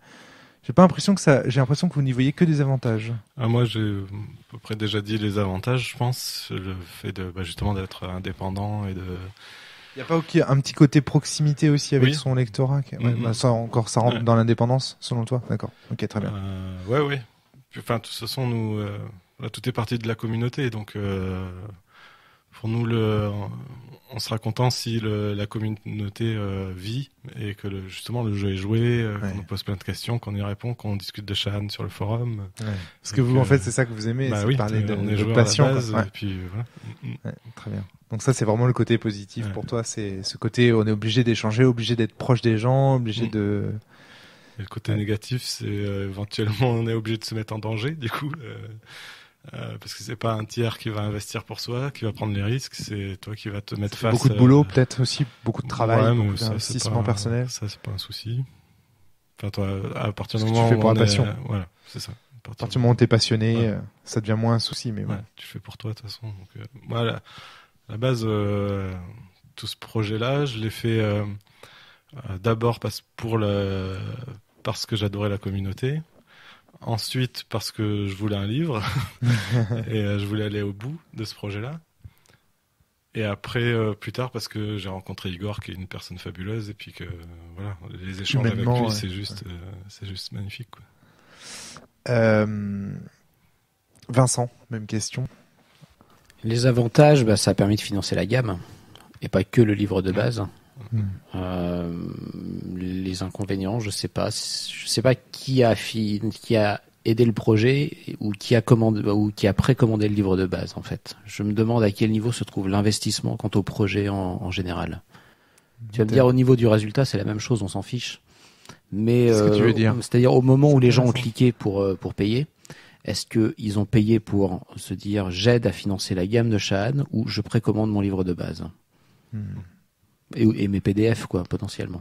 Qui s'investit au final? C'est ça que tu veux dire? C'est à quel niveau? Est-ce que j'aide le projet ou est-ce que c'est du consumérisme? Tu vois, ça, on le saura jamais. On le saura jamais, mais voilà, c'est une question comme ça que. Au vu du nombre de packs d'érudits négociants, donc tous les gros packs avec toute la gamme qui ont été achetés. C'est quand même plutôt des gens qui soutenaient la gamme, parce que sinon ils auraient acheté que le livre de base et ils auraient attendu que les suppléments sortent pour les prendre soit en option, soit après, quoi. Parce qu'il y a beaucoup de gens aussi, on a eu pas mal de retours de gens qui disaient Moi, ça m'intéresse pas de soutenir le projet. Par contre, je l'achèterais peut-être en boutique parce que c'est un objet qui m'intéresse justement, un jeu qui m'intéresse. Ouais. Voilà. D'accord. Ok. Moi, je ne l'ai découvert qu'après la souscription. J'avais vu que la souscription était lancée. J'avais fait un podcast dessus quand même. Ouais. Vous avez mis un petit projecteur, mais on a parce que moi j'adore Shan, personnellement, les auditeurs le savent, j'en parle de temps en temps aussi. C'est quand même une des inspirations de Sens aussi. Ce jeu à la base de la première édition. Donc du coup, j'ai vraiment un affect très particulier avec ce jeu. Donc j'avais voulu comme ça vous faire un podcast aussi pour éclairer la renaissance du jeu. J'avais jamais rencontré Igor, effectivement, c'est vraiment une personne très particulière, assez exceptionnelle, c'est vrai. Et puis une grosse expérience, un gros vécu, et le fait qu'il le mette dans son jeu comme ça, je m'étais dit ça c'est vraiment finalement un jeu d'auteur quoi en fait. Shan c'était un jeu d'auteur et c'est peut-être aussi pour ça que ça m'avait plu. C'est peut-être aussi pour ça que ça fonctionne. Enfin Igor c'est quand même quelqu'un qui est très fédérateur. Ouais, moi je pense. Et puis bourré d'énergie. Vous voyez c'était quelqu'un qui s'était, je trouve vraiment éloigné du milieu du jeu de rôle. Ah oui, même quand il bossait pour Play Factory, mais même quand il bossait pour Play Factory, il était vraiment beaucoup plus discret. Et puis ça lui a permis de revenir vraiment sur le devant de la scène. Toi, c'est ce qu'il me disait. Il pensait que Shan, ça n'intéressait plus personne. Je pense qu'il a été assez content de voir que ça intéressait encore du monde, quoi. C'était. Puis, des aventures assez sympas aussi. Son fils a écrit des parties de l'Atlas, par exemple. Alors que son fils, il est né quand il y a un des suppléments de la première édition qui est dédié à son fils parce qu'il naissait en même temps que le supplément sortait, quoi. Ouais. Shan grandit. La boucle. Ah, c'est intéressant. Putain, ça doit être une expérience qui laisse à réfléchir quand ton fils commence à travailler commence c'est intéressant. En tout cas, c'est sûr que clairement, je trouve que la souscription et tous ces phénomènes de financement participatif dépendent quand même vachement de la team, dépendent de l'affection qu'on a pour les gens qui travaillent dans cette team et pour l'affection qu'on a pour ces projets. Et c'est pour ça que je pense qu'un nom inconnu, un projet inconnu, le pitch peut être très sexy, les illustrations très sexy, c'est pas sûr que ça fonctionne. Alors que si on a des noms qu'on connaît, des gens qui on a confiance, des univers dans lesquels... Tu vois, moi, Shan, j'en aurais jamais parlé si j'avais pas eu un affect avec la première édition. Je suis l'exemple parfait en tant que média, je suis l'exemple parfait de ce que j'avance. C'est la nostalgie je suis pas sûr. Il y a quelques de manière générale, ouais. Tu vois, si on prend l'exemple, je vais balancer. Si on prend par exemple l'exemple des ludopathes, on peut penser ce qu'on veut, des jeux qui sortent. Si tu veux, moi je trouve que ce sont de très mauvais communicants. C'est-à-dire qu'une fois que la souscription est finie, je trouve qu'il y a un silence radio entre le moment où la souscription finit et le moment où le bouquin sort, si tu veux. Non, mais tu sais pourquoi il y a un silence radio? Attends, les ludopathes, ils n'ont pas sorti un livre, si tu veux. Ils font des souscriptions régulières, et puis les gens continuent à souscrire, si tu veux. Et pourtant, il y a pas de communication, il fait pas vivre une communauté derrière. Donc du coup, je veux dire, il n'y a pas de sympathie particulière vu qu'il ne fait pas vivre de communauté. Les gens souscrivent parce que là, ils trouvent qu'il sort des beaux jeux, c'est très chouette. Enfin voilà, mais il n'y a pas de sympathie possible vu que t'as pas de communication. Je ne sais pas. Moi, les ludopathes, la seule expérience qu'on en a, c'est une souscription de Thomas, qui avait fait une souscription pour les ludopathes et qui a jamais reçu quoi que ce soit, que des insultes et des problèmes. Donc voilà. Donc nous, la souscription ludopathe, de toute façon, c'est fermé. Ici à la cellule, il n'y a jamais personne qui donnera une thune aux ludopathes. Mais d'accord, mais bon, d'une manière générale, tu vois bien que quand il lance des souscriptions, il arrive à boucler ses projets, quoi. Malgré tout. Oui, non, mais tout à fait. C'est pour ça que la sympathie pour l'équipe derrière, je sais pas. Il y a des gens qui aiment bien les ludopathes. Ils sont souvent sur les conventions. Ils sont humainement très adorables. Enfin voilà. Mais... Oui, c'est vrai. Sauf que je trouve que le financement participatif, l'humainement, il est très sur Internet quand même. Pop. Et les rôlistes dans le milieu du jeu de rôle, je vais te dire un truc, tout le monde se connaît. Je suis sûr que les gens qui vont au ludopathe, le petit logo ludopathe, ils le connaissent parce qu'ils l'ont croisé sur des conventions, dans les lots, dans les machins. Sur toutes les affiches où j'ai été convention, il y avait toujours ce petit fou qui se baladait avec son bonnet rouge. Je l'ai vu à chaque fois. Donc, t'inquiète, enfin, ça joue. Hein.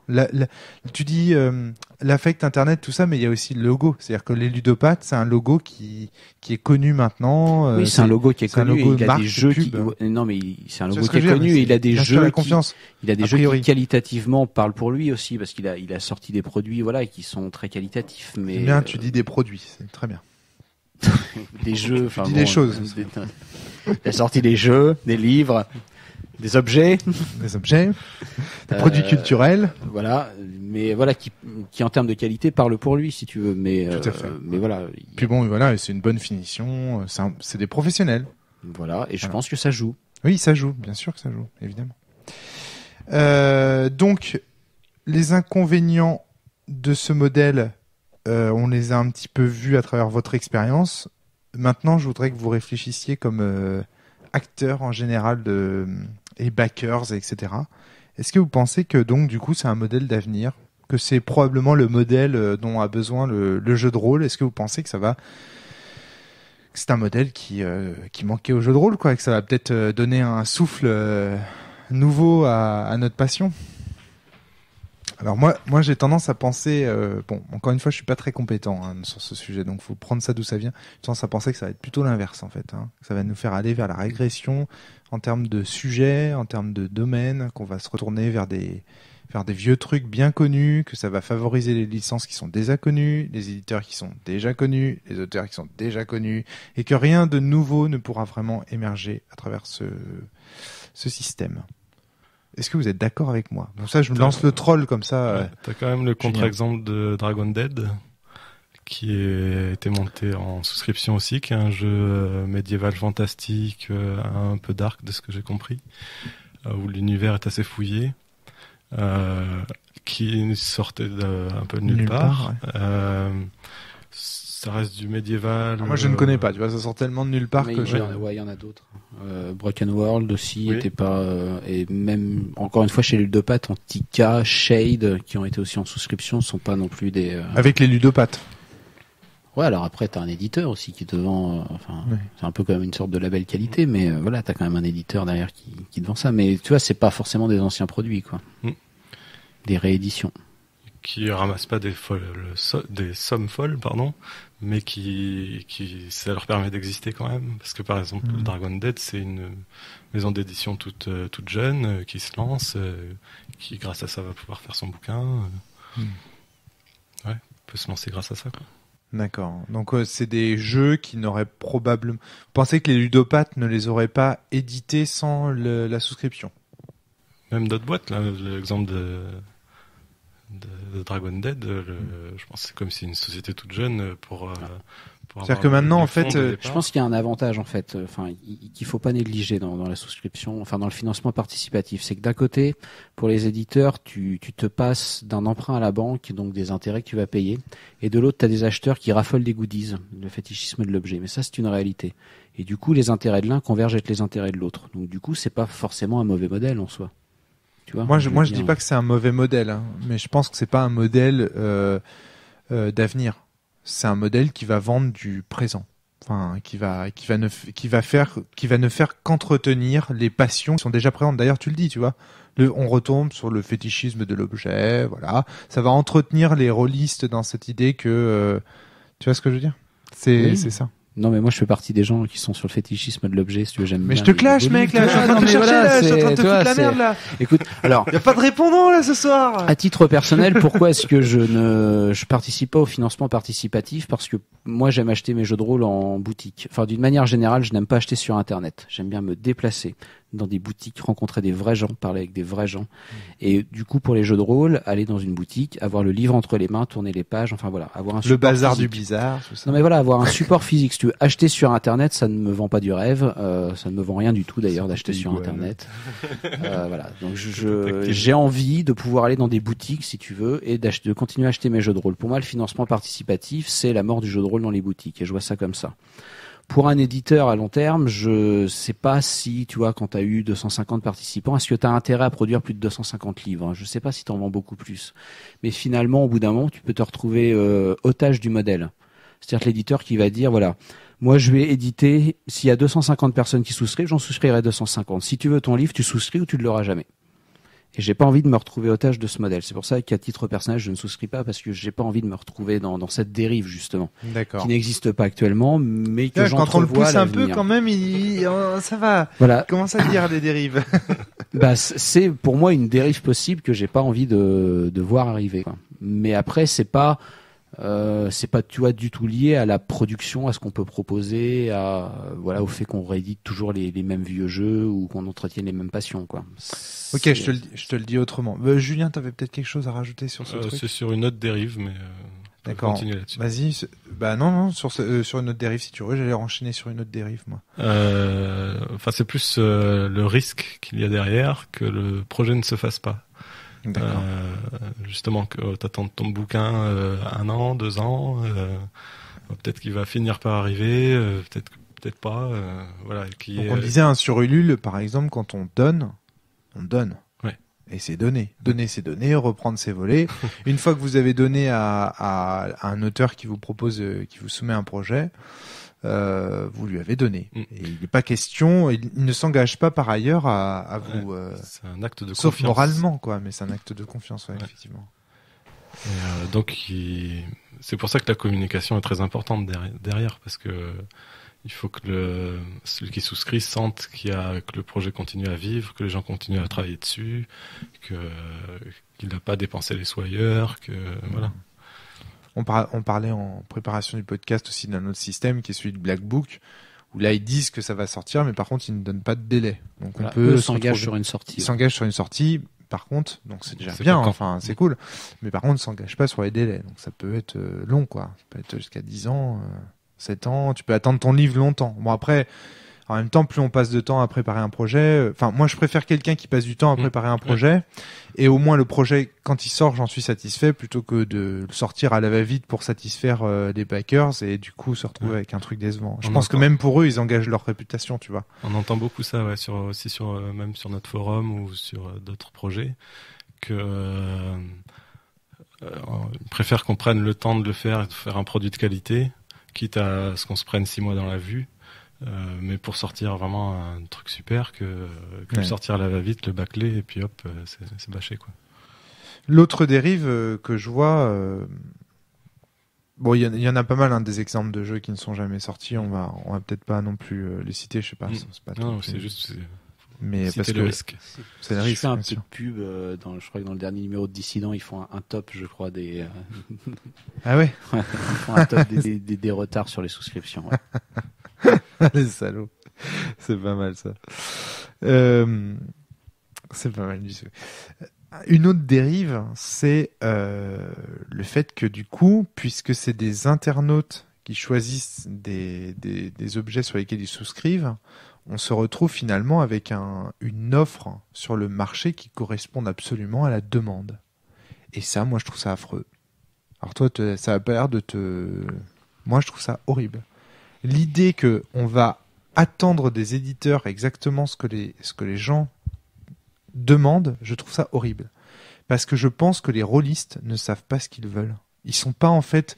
Et en fait, tu sais pas, par exemple, qui pouvait savoir qu'il attendait Vampire la Mascarade quand Vampire est sorti? Personne. Personne ne sait. Tu vois, les véritables choses qui nous bouleversent, les jeux de rôle qui sont sortis et qui nous ont bouleversés, ce ne sont pas des jeux de rôle qui étaient attendus. Justement, c'était des jeux de rôle qui venaient de nulle part, on s'attendait pas du tout et on s'est pris une vraie claque. Par exemple, si on avait attendu que quelqu'un finance le jeu de rôle D&D de Gary Gygax, on aurait pu attendre longtemps. Hein. Tu vois, on n'aurait jamais eu ça, quoi. Les grandes nouveautés, les grandes innovations ne se font jamais parce que la foule les demande.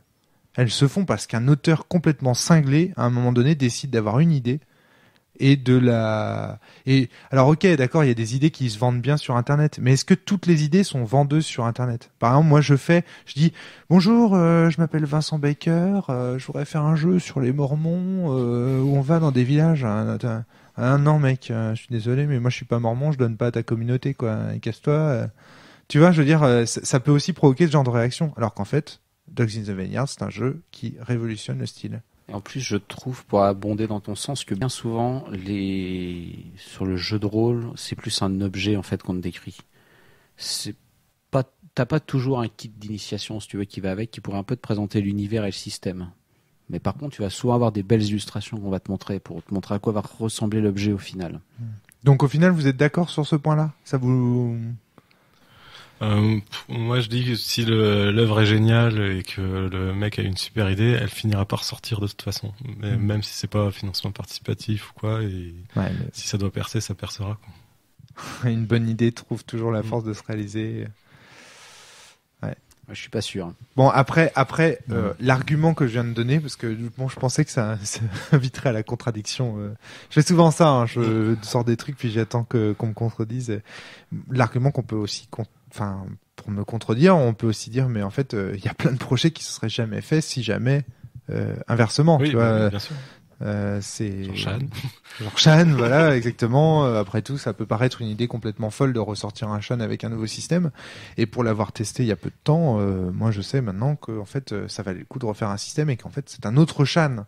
Alors ok, vous êtes servi du nom Shan, vous avez repris beaucoup de choses de l'univers et tout, mais c'est un autre Shan, c'est un nouveau Shan qui, là oui, pour le coup, c'est vraiment une renaissance. C'est la renaissance. Ouais. Mais en fait, oui, finalement, quand on y réfléchit, c'est presque étrange que t'aies des vieux jeux qui sortent comme ça, en fait. Quand tu y réfléchis bien, c'est des jeux qui pourraient peut-être justement, ce sont les jeux qui pourraient se passer d'un financement participatif. Non, mais les jeux qui sont réédités. Des jeux à licence. Tu vois. Restons sur les deux pattes avec Ars Magica, par exemple. Je me dis, si Ars Magica revient, c'est un jeu qui a une certaine renommée, les gens s'en souviennent. Tu vois, il y a, même s'ils n'y ont jamais joué, il y a des bonnes critiques autour du jeu. Est-ce que s'il était passé par un modèle traditionnel, est-ce qu'il n'aurait de toute façon pas fonctionné? En fait, moi, au-delà de ça, je pense que le rôle d'un éditeur, c'est de prendre des risques.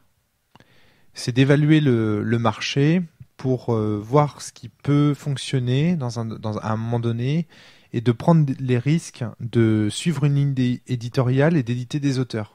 Et aujourd'hui, moi, ce que je trouve, c'est que la souscription, en fait, enlève tout le rôle. L'éditeur, il y avait deux rôles, prendre des risques et participer financièrement à un projet. Aujourd'hui, c'est des backers qui participent financièrement et il prend plus de risques puisqu'en fait, il sait exactement ce qui va marcher, ce qui va pas marcher. Il a même pas besoin de faire des études de marché. Il sort son jeu en souscription puis il sait si ça va marcher ou pas. Et ça marche pas, bah c'est pas grave. Tant pis, ça se fait pas. Voilà, du coup, l'éditeur. Quel est le rôle de l'éditeur? Ah bah oui, complètement. Ça, c'est dans le cas où le mec a pas bossé sur son jeu avant de le balancer en souscription. Parce que s'il a déjà bossé sur le truc, il a déjà un produit à peu près fini qui présente est-ce que vous voulez le financer, il aura de toute façon pris le risque de passer du temps dessus. La souscription tue quelque part. Enfin, voir des éditeurs faire des souscriptions, je trouve ça vraiment très étrange. À la limite même de la négation de soi. C'est-à-dire, pour moi, on fait des souscriptions. Pour moi, c'est un truc d'auteur de faire des souscriptions. C'est un truc de gens qui proposent un projet, qui ont envie de le réaliser, sans éditeur justement. Voir des éditeurs qui font des souscriptions, pour moi, ça ressemble à une étude de marché déguisée, une manière de vendre du collector sans se faire trop suer. Je trouve que c'est nier son propre rôle d'éditeur, parce que au final, oui, d'accord, tu choisis les jeux que tu mets en souscription. D'accord. Alors là, tu fais un travail de ligne éditoriale, tu vas choisir... Ouais. Ouais, bah après, l'éditeur, il est là aussi pour mettre en contact avec des illustrateurs, faire des maquettistes, machin. Oui. Toi, tu as un réseau, moi j'ai un réseau, on a tous un réseau, on est tous capables de se mettre en contact avec des illustrateurs, de les payer. On fait tout nous-mêmes. Donc... Voilà, les relecteurs, c'est facile de trouver des relecteurs et de faire. Enfin bref, si un éditeur, c'est pas un mec qui a une ligne éditoriale qui prend des risques financiers et qui prend des risques financiers sur certains projets et qui inversement fait des projets pour vendre de façon à pouvoir justement prendre des risques financiers, je vois plus ce que c'est qu'un éditeur. Et dans ce cas-là, je me dis, un éditeur qui va sur du financement participatif, c'est juste un gars qui propose de prendre des thunes sur des auteurs qu'il propose de mettre sur des plateformes de financement participatif. En gros, une sangsue. Non mais soyons clairs, moi je vois pas l'intérêt. J'ai du mal à comprendre. Donc moi je suis éditeur, demain, je fais du imaginez. Enfin, pourquoi j'aurais besoin de la cause, je sais pas, je m'appelle Romaric Briand. Pourquoi j'aurais besoin des ludopathes pour mettre un projet en souscription? Je me mets en souscription, point barre. Ah oui? Bah oui, donc ils servent à rien. Bah, il sert à rien parce que toi, tu fais tout seul. Ah bah non, mais attends, avec une souscription, dans ta souscription, il y a moyen, enfin, ouais, d'accord. Nous, c'est pareil, on fait tout seul, mais ouais. D'accord, ok. L'éditeur, il a un rôle de conseil, de mise en relation. Bon, j'invite les auditeurs à écouter le podcast où Sébastien Sellerin parle du rôle de l'éditeur et où, bien sûr, rajoute des compléments d'informations sur tout ce que je dis. Mais moi, vous savez, mon but, là, parce que je vous vois là, tous médusés par ce que je raconte, mais mon but, c'est de faire du troll, hein, et puis de vous faire réagir, là. Et ça réagit pas des masses, hein. Donc, je fais ce que je peux. Pour nous faire réagir. Mais oui.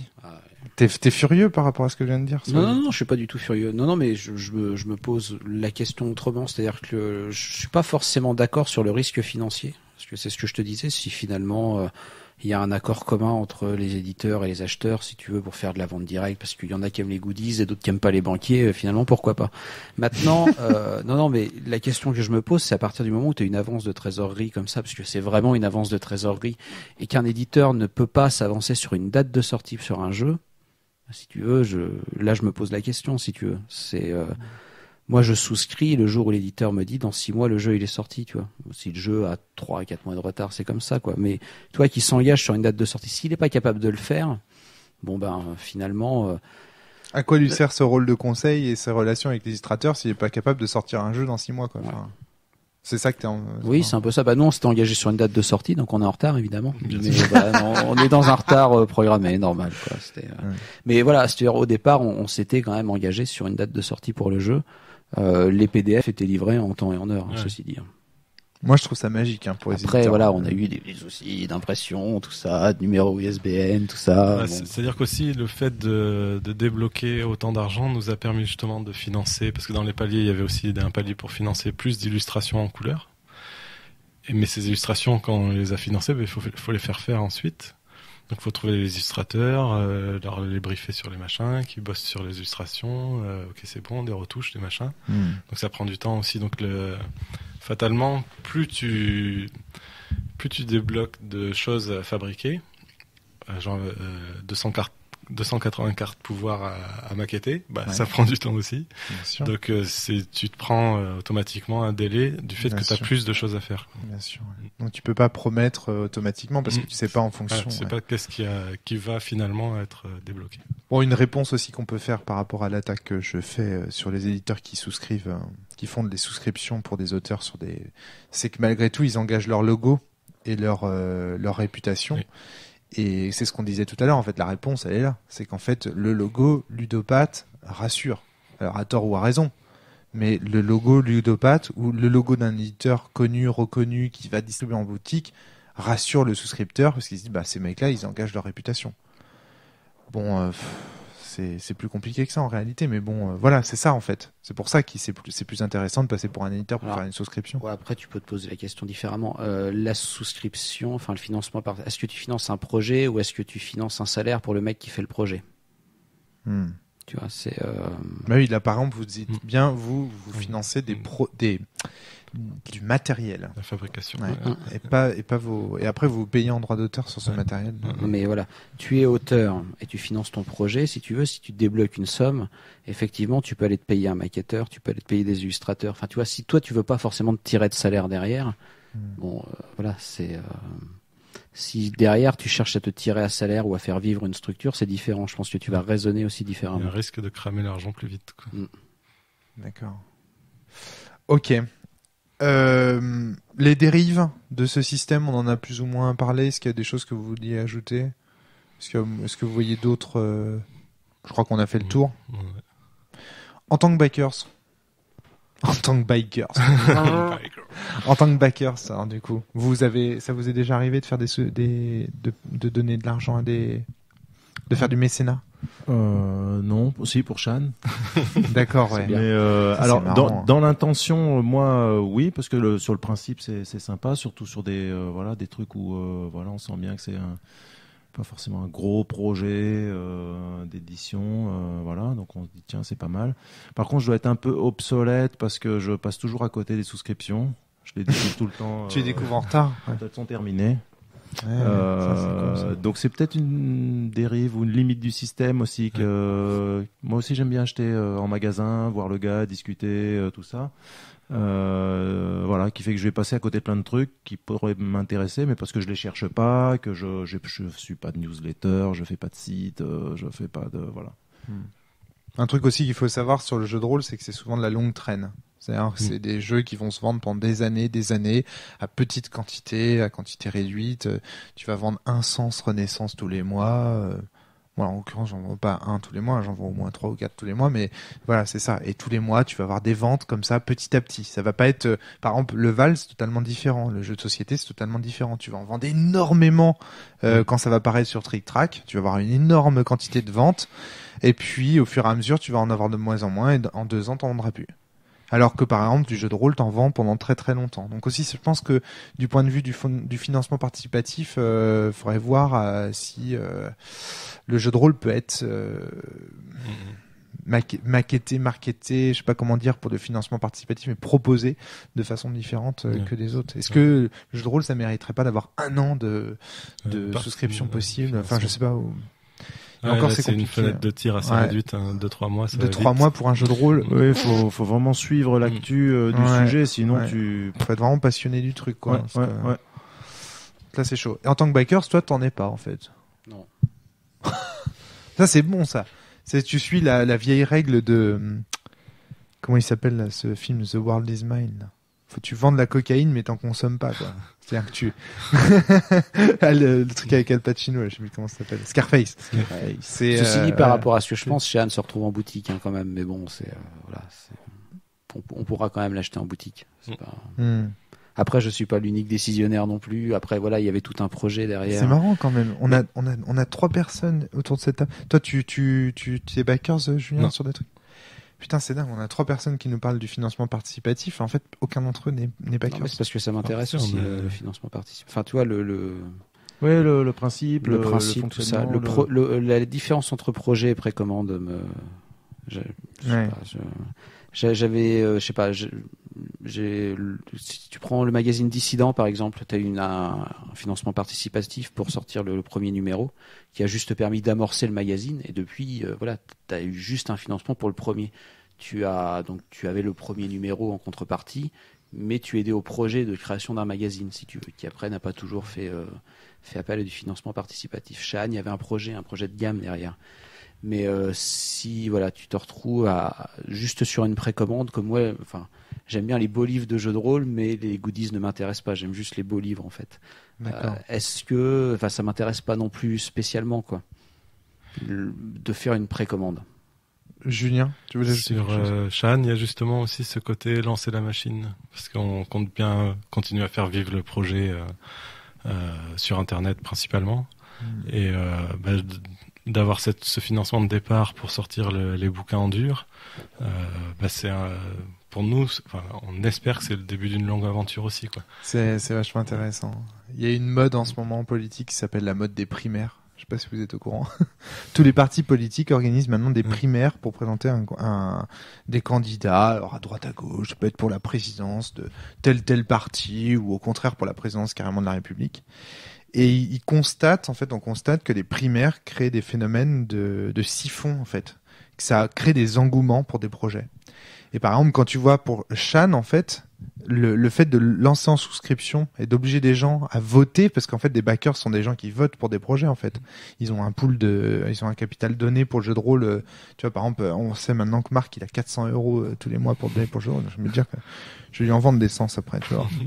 Je vais pas hésiter, quoi. Déjà vendu, non? Ouais, j'en ai déjà vendu.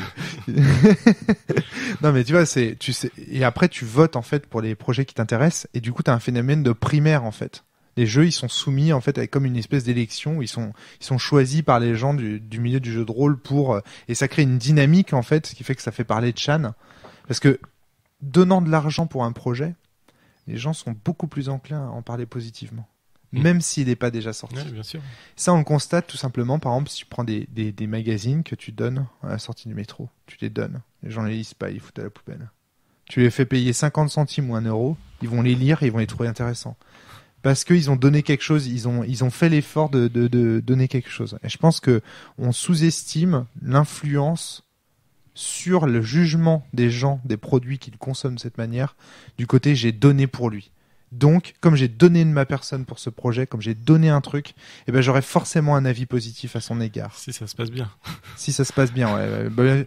Non, mais évidemment, si tu vends des trucs n'importe comment, évidemment, mais si le projet est un minimum, je pense qu'il y a moyen d'avoir un bonus d'engagement des gens qui consomment ce jeu parce que ils font partie des gens qu'on donnait à la base. Ouais. Un bonus d'investissement, tu vois. Moi, je l'observe aussi pour Sens. Les premières personnes qui se sont investies dans Sens, qui ont cru, qui ont été les premiers à acheter des bouquins, c'est encore les gens qui aujourd'hui viennent parler sur les podcasts, continuent à faire des trucs. Il y a certains meneurs de jeu qui ont 7, 8 tables. Enfin, c'est incroyable. Et ce sont toujours ces gens qui sont parmi les premiers et qui peuvent se dire, bah, c'est grâce à moi, tu vois. Aujourd'hui, c'est grâce à moi si ce jeu de rôle existe. Et je pense qu'il y a un vrai, tu vois, c'est un peu comme en politique, cet engouement, tu vois, pour les primaires. J'ai aidé un candidat à accéder, donc à la présidentielle, je voterai pour lui et je serai d'autant plus engagé pour lui que que je l'ai aidé dans son ascension, au pouvoir.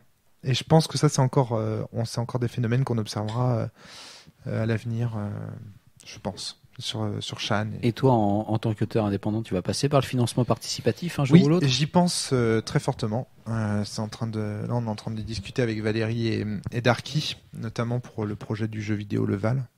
Mais tu vois, moi, c'est toujours dans le jeu vidéo. Tu vois, tout ce que j'ai raconté là, toutes ces analyses, moi, je les tire plutôt du jeu vidéo que du jeu de rôle. J'ai jamais été souscripteur pour un jeu de rôle. Et pourquoi ? C'est dû à ma position. Parce que en tant qu'éditeur, je rencontre tellement d'auteurs qui viennent me présenter des jeux pour la cellule, que du coup, j'ai plus trop besoin d'aller chercher les jeux moi-même. Les jeux, ils viennent à moi, je rencontre des auteurs, je joue à des jeux. Et d'autre part, j'ai plus le temps de m'investir autant dans un jeu aujourd'hui que j'en teste plein. À part les miens, bien sûr, qui me coûtent énormément de temps en playtest et tout ça. Tu vois ce que je veux dire ? C'est un manque de temps, en fait, tout simplement. Hein. C'est pas... J'adore le jeu de rôle, j'aime tout ce que les gens qui font des jeux de rôle en font, bien sûr. Mais j'ai plus le temps de m'investir, tu vois, autant. Là aujourd'hui, tu vois, voilà, je vous reçois, on va jouer à Shan. Enfin, tu vois ce que je veux dire, c'est les choses viennent à moi, donc j'ai pas besoin d'aller chercher sur Internet et d'aller souscrire. Donc mais tu vois, c'est très personnel là. Hein, tu poses une question. Mes amis, par exemple, qui sont pas dans cette situation, eux, ils le suivent et ils backent. Ils vont chercher des projets, ils s'investissent, tu vois, comme Thomas Poussou, par exemple, qui s'était investi dans Manga no Tetsu à l'époque sur les ludopathes et qui était bien déçu. Bien déçu. Et ça l'a dégoûté. Hein. Franchement, ça l'a vraiment dégoûté, quoi. Il a eu l'occasion plusieurs fois d'en parler à Monsieur Bruzo et aux ludopathes. Ils sont plutôt musclés. Donc, et voilà, ça l'a vraiment dégoûté de la souscription. Et je pense que heureusement, ce sont des cas isolés. Enfin, j'ai l'impression en tout cas qu'il y a quand même pas mal de respect parce qu'on engage, comme vous disiez, on engage sa réputation, on engage parfois ses proches et tout. Donc voilà. Puis, comme tu le disais, dans le milieu du jeu de rôle, tout le monde se connaît. Voilà, ceci dit, bon après, ce qui est un problème la aussi. souscription, ce n'est pas que dans le jeu de rôle, mais je veux dire, quand tu souscris pour le cinéma ou la musique, c'est quand même autre chose. Tout à fait. Mais dans le jeu de rôle, le fait que tout le monde se connaît, c'est vraiment un problème parce que ça empêche. Un avantage pour la souscription. Ouais, moi je pense. Ouais, mais ça nous empêche aussi de notre liberté de parole. On peut pas dire tout ce qu'on veut. Tu vois, je suis désolé, le Grumpf, voilà, je le connais personnellement. Prochain jeu qui sort, c'est de la merde. Ça va être difficile sur la cellule de dire, écoute, c'est de la merde pour telle raison, machin. Ça va être difficile parce que je le connais personnellement. Ça va être difficile. Je vais le faire, mais ça va être difficile. Tu n'y prendras aucun plaisir. Je n'y prendrai aucun plaisir. Non, contrairement à ce que disent certains sur Internet, je ne prends aucun plaisir à faire des critiques négatives. Ça fait chier, mais faut le faire. Parce que si on n'est pas honnête, ça finit par nous retomber toujours sur la gueule. Et c'est valable aussi pour les souscriptions. C'est aussi à vous, backers, de dire quand les choses se passent mal, de façon à pourrir définitivement les éditeurs qui pourrissent les gens sur les retours, de pourrir les auteurs qui tiennent pas leurs promesses, de les pourrir, mais vraiment quoi, d'arrêter qu'ils fassent des souscriptions. Parce que en ne disant rien, en entretenant l'omerta, eh bien vous entretenez l'arnaque en fait. Et l'arnaque, c'est mauvais pour le jeu de rôle. Si vous aimez le jeu de rôle, vous devez à tout prix dire quand il y a des arnaques et le dire haut et fort. Parce que, je sais pas ce que t'en penses. Enfin, Vincent, non, t'es pas d'accord avec ça ? Si, je pense que c'est pas évident, mais... Non, c'est pas facile parce qu'encore une fois, tout le monde se connaît. Mais Il faut dire. Ouais, enfin tout le monde, non, on peut pas tout résumer à ça. Tout le monde se connaît pas forcément, si tu veux. Mais si tu fais pas de convention et que justement tu ne connais personne et que le seul moyen que tu as de râler, c'est d'envoyer un mail à l'éditeur qui ne va pas te répondre, tu vois, c'est. Utilisez Facebook. Facebook, il n'y a pas moyen de supprimer les messages. Donc, ben non. Je crois pas. Hein. Un éditeur. Ah non, je crois que. Je t'assure. T'es sûr? Ah oui, c'est sûr. Si tu peux essayer, si tu publies un message sur la page de Shahan, je suis modérateur, je peux le supprimer. Ouais, je vais te poster un message sur la... Petite insulte gratuite. Petite insulte gratuite pour test. Test, bande de pauvres cons, votre jeu c'est de la merde. Bande de racistes, c'est un truc à la con comme ça. Et tu pourras le supprimer, Je pourrais le supprimer, ouais. Putain. Tu supprimeras peut-être mon message, mais moi tu ne me supprimeras jamais. Putain, avant, je pensais pas, tu vois. Je pensais que Facebook c'était un délibile. Okay. Faut avoir un compte Facebook quand même. Ouais. Il faut aussi avoir un compte Facebook. Alors c'est vrai que si en plus tu souscris pas et que t'as pas de compte Facebook, bah ouais, alors là, tu souscris, t'as pas de compte Facebook. Enfin voilà, en tout cas, clairement, encore dans une boutique. Clairement, en tout cas, c'est un modèle qui repose sur la confiance des acteurs entre eux. Ouais. Et donc du coup, je suis pas sûr de ça, vraiment pas. Ah ouais, non. Non, vraiment, je suis pas sûr. Quand on voit des retards qui se sont accumulés et des souscriptions qui sont quand même enchaînées avec succès, je suis pas sûr que la confiance joue énormément. Ouais, alors peut-être un côté très compulsif aussi, des gens qui cliquent et qui achètent. Tiens, hop. Attends, c'est n'importe quoi ça. Enfin... Ouais, mais ça, je pense qu'il y en a. C'est irrationnel. Franchement. Acheter via PayPal, c'est 3 clics hein, quand même. Ouais. Le côté compulsif, il peut vite arriver quand même. Bon, d'accord. Bon, pas à 150 € peut-être, mais 15, 20 €, 30, tu dois, ouais. Mais dans tous les cas, il y a quand même un moment donné où si t'as pas le produit, t'es dégoûté, t'es vénère, quoi. Ouais, bah tu vas souscrire chez un autre éditeur. Non, mais c'est un scandale. Si t'as fait 20 souscriptions et que t'en as reçu que 15, voilà. Je connais des gens qui ont 3, 4 souscriptions, qui ont toujours rien reçu, quoi. Et puis s'il y en a une autre qui sort, le jeu les intéresse, ils vont aller souscrire. Est-ce que vous croyez pas non mais attends, mais est-ce que vous croyez pas que ça c'est dû à la modernité du truc, c'est-à-dire que voilà, c'est moderne, c'est récent, le financement participatif. Ça, c'est possible. Et au bout d'un certain moment, bah à force que des éditeurs ou des auteurs n'honorent pas leurs promesses, et ben il y aura plus personne. Regardez-vous déjà, vous baquez plus déjà, vous baquez pas vous. Pourquoi t'as jamais baqué? Hein? Parce que justement, t'as peut-être ce doute déjà, parce que en tant que personne c'est bizarre quand même. Pourquoi vous avez jamais backé? Vous utilisez un système que vous n'utilisez pas en tant qu'acteur. C'est bizarre. Mais moi, j'aurais bien aimé, mais tu vois, à chaque fois, je suis tombé dessus. Trop tard. Ah tiens, c'est fini. Bon, bah... moi, je pense que c'est parce que en tant qu'acteur, vous en connaissez les dérives, vous connaissez aussi le modèle et vous savez que c'est à double tranchant. Vous êtes risqué. Non, mais moi j'aurais pu. Là, je sais que récemment, il y a eu une souscription pour Pendragon. C'était vraiment pour continuer la gamme, qui a failli s'arrêter. C'est-à-dire si l'éditeur l'avait annoncé, si jamais la souscription va pas au bout, la gamme Pendragon s'arrête quoi, si tu veux. Et je m'étais dit voilà, pour continuer la gamme, s'il le faut, voilà, le dernier jour j'irai et pourquoi pas je souscrirai quoi. Bon, coup de bol, du coup ça s'est fait, il a débloqué les paliers, donc du coup j'ai pas souscrit quoi, si tu veux. Mais non mais si tu veux, pas de bol pour l'auteur, tu n'auras pas l'argent de mais Vincent. Non, voilà, c'est pas ça. C'est ce que je t'expliquais tout à l'heure. Je suis prêt à souscrire pour un projet, mais pas pour une précommande. D'accord. Ouais. Ça, c'est intéressant. Ça veut dire que, en fait, c'est pour ça que tu vas dans les boutiques au final. C'est parce que tu veux un objet physique. Non, c'est parce que je veux rencontrer des gens. Je ne vais pas non plus aux caisses automatiques dans les supermarchés, aux caisses automatiques dans les stations essence. Ce qui est intéressant, c'est qu'on retrouve quand même un discours, c'est-à-dire que toi, tu soutiens des projets, mais tu n'achètes pas sur Internet. Alors, ok, il y a cet aspect humaniste, tu veux... Mais c'est peut-être aussi parce que tu as peur de ne pas recevoir l'objet que tu payes sur Internet. Non, pas du tout. Enfin, non. Oui, bon, pour les souscriptions, effectivement, t'as un risque, mais bon. Tu joues un peu à la roulette avec la souscription, quand même. Oui, c'est vrai. Mais pour l'instant, tous les projets sont plus ou moins sortis, avec après des 10 années de retard, mais je sais pas. C'est... Oh, peut-être pas un des 10 quand même. Des 10 années. Des 10 ans, j'y vais un peu fort là quand même. Mais, sinon, on n'aurait pas de retour déjà. Mais je sais pas, j'ai pas d'exemple en tête de jeux de rôle qui ne soient pas sortis. Si tu veux.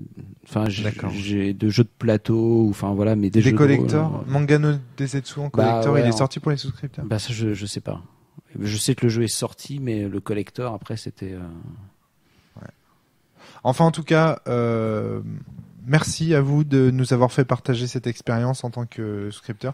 Moi, pour répondre à ta question quand même, pour le Val, Nous, notre modèle, c'était de commencer à penser le jeu vraiment en amont, voire même de le faire intégralement, et de nous payer en faisant des souscriptions. Nous, ce qu'on va souscrire, c'est le salaire en fait. C'est pas du tout, c'est pas vraiment le jeu si tu veux. C'est plutôt les heures de travail qu'on a mis dedans. Mais est-ce que t'as pas peur de tomber dans le clientélisme? Ah, c'est-à-dire comment ça? C'est-à-dire ils ont payé ton salaire. Tu es leur employé. Tu es moins indépendant. Bah non, puisque le jeu, on l'a fait. Mais non, parce que. Non, mais. Ouais, ah d'accord, ouais. Tu vois ce que je veux dire? Oui, d'accord. Ouais, c'est-à-dire qu'en fait, du coup, tu deviens esclave de tes mécènes parce que tu fais. Tes mécènes deviennent tes employeurs, en fait. Quelque part, je veux dire, sur. Ouais, mais bon, à partir du moment où tu fais ça que sur. À partir du moment où tu fais ça que sur un projet. Pas sur tous. Mais attention, c'est comme la drogue, une fois, 2 fois, et puis... tu vois, encore une comparaison de la participatif avec la cocaïne encore. Putain, c'est dingue ça. Ouais, ok. J'avais pas pensé à ça, tu vois. Non, mais nous, ce qu'on avait pensé, c'était juste l'idée de. Moi, j'ai pas les moyens de payer un administrateur. Vraiment, j'ai pas les moyens de payer Valère pour un jeu vidéo au prix où il devrait. J'ai pas les moyens de payer mon infographiste pour faire un jeu vidéo au prix où je devrais. On a fait pareil, la souscription, t'avais des paliers d'illustration sur Shan. Des paliers pour qu'on puisse payer des illustrateurs pour nous faire. Donc, du coup, je trouvais que c'était une bonne idée. Après, maintenant, je vais y réfléchir du coup. Merci, merci à vous d'avoir participé à ce podcast, de nous avoir éclairé sur votre expérience. 30 000 euros récupérés pour Shan, c'est un chiffre conséquent. On retiendra aussi 250 exemplaires de Shan vendus en 3 mois. C'est quand même assez incroyable. Il y a des beaux chiffres pour cette souscription. On sait aussi que c'est un bon jeu, donc n'hésitez pas à l'acheter dans le commerce. Voilà, moi je vous fais un peu de pub comme ça. Ou en ligne, vous avez toujours une boutique en ligne si vous voulez. Tu peux... Ouais, d'accord, ok. Vous aurez une meilleure marge en ligne. Donc vous j'arrête pas de te dire qu'il faut aller dans les boutiques. D'accord. Mais... c'est bien. Il est bien le mec là, il est cohérent. Ouais, mais pas pour Shan. Oh putain, c'est magnifique. Donc voilà. Donc si vous voulez soutenir la Team Shan, vous savez maintenant comment faire. Merci d'être venu. À bientôt. Merci à vous de nous avoir écoutés jusqu'au bout. À bientôt tout le monde. À jeudi prochain pour un prochain podcast. Salut. Ciao, ciao.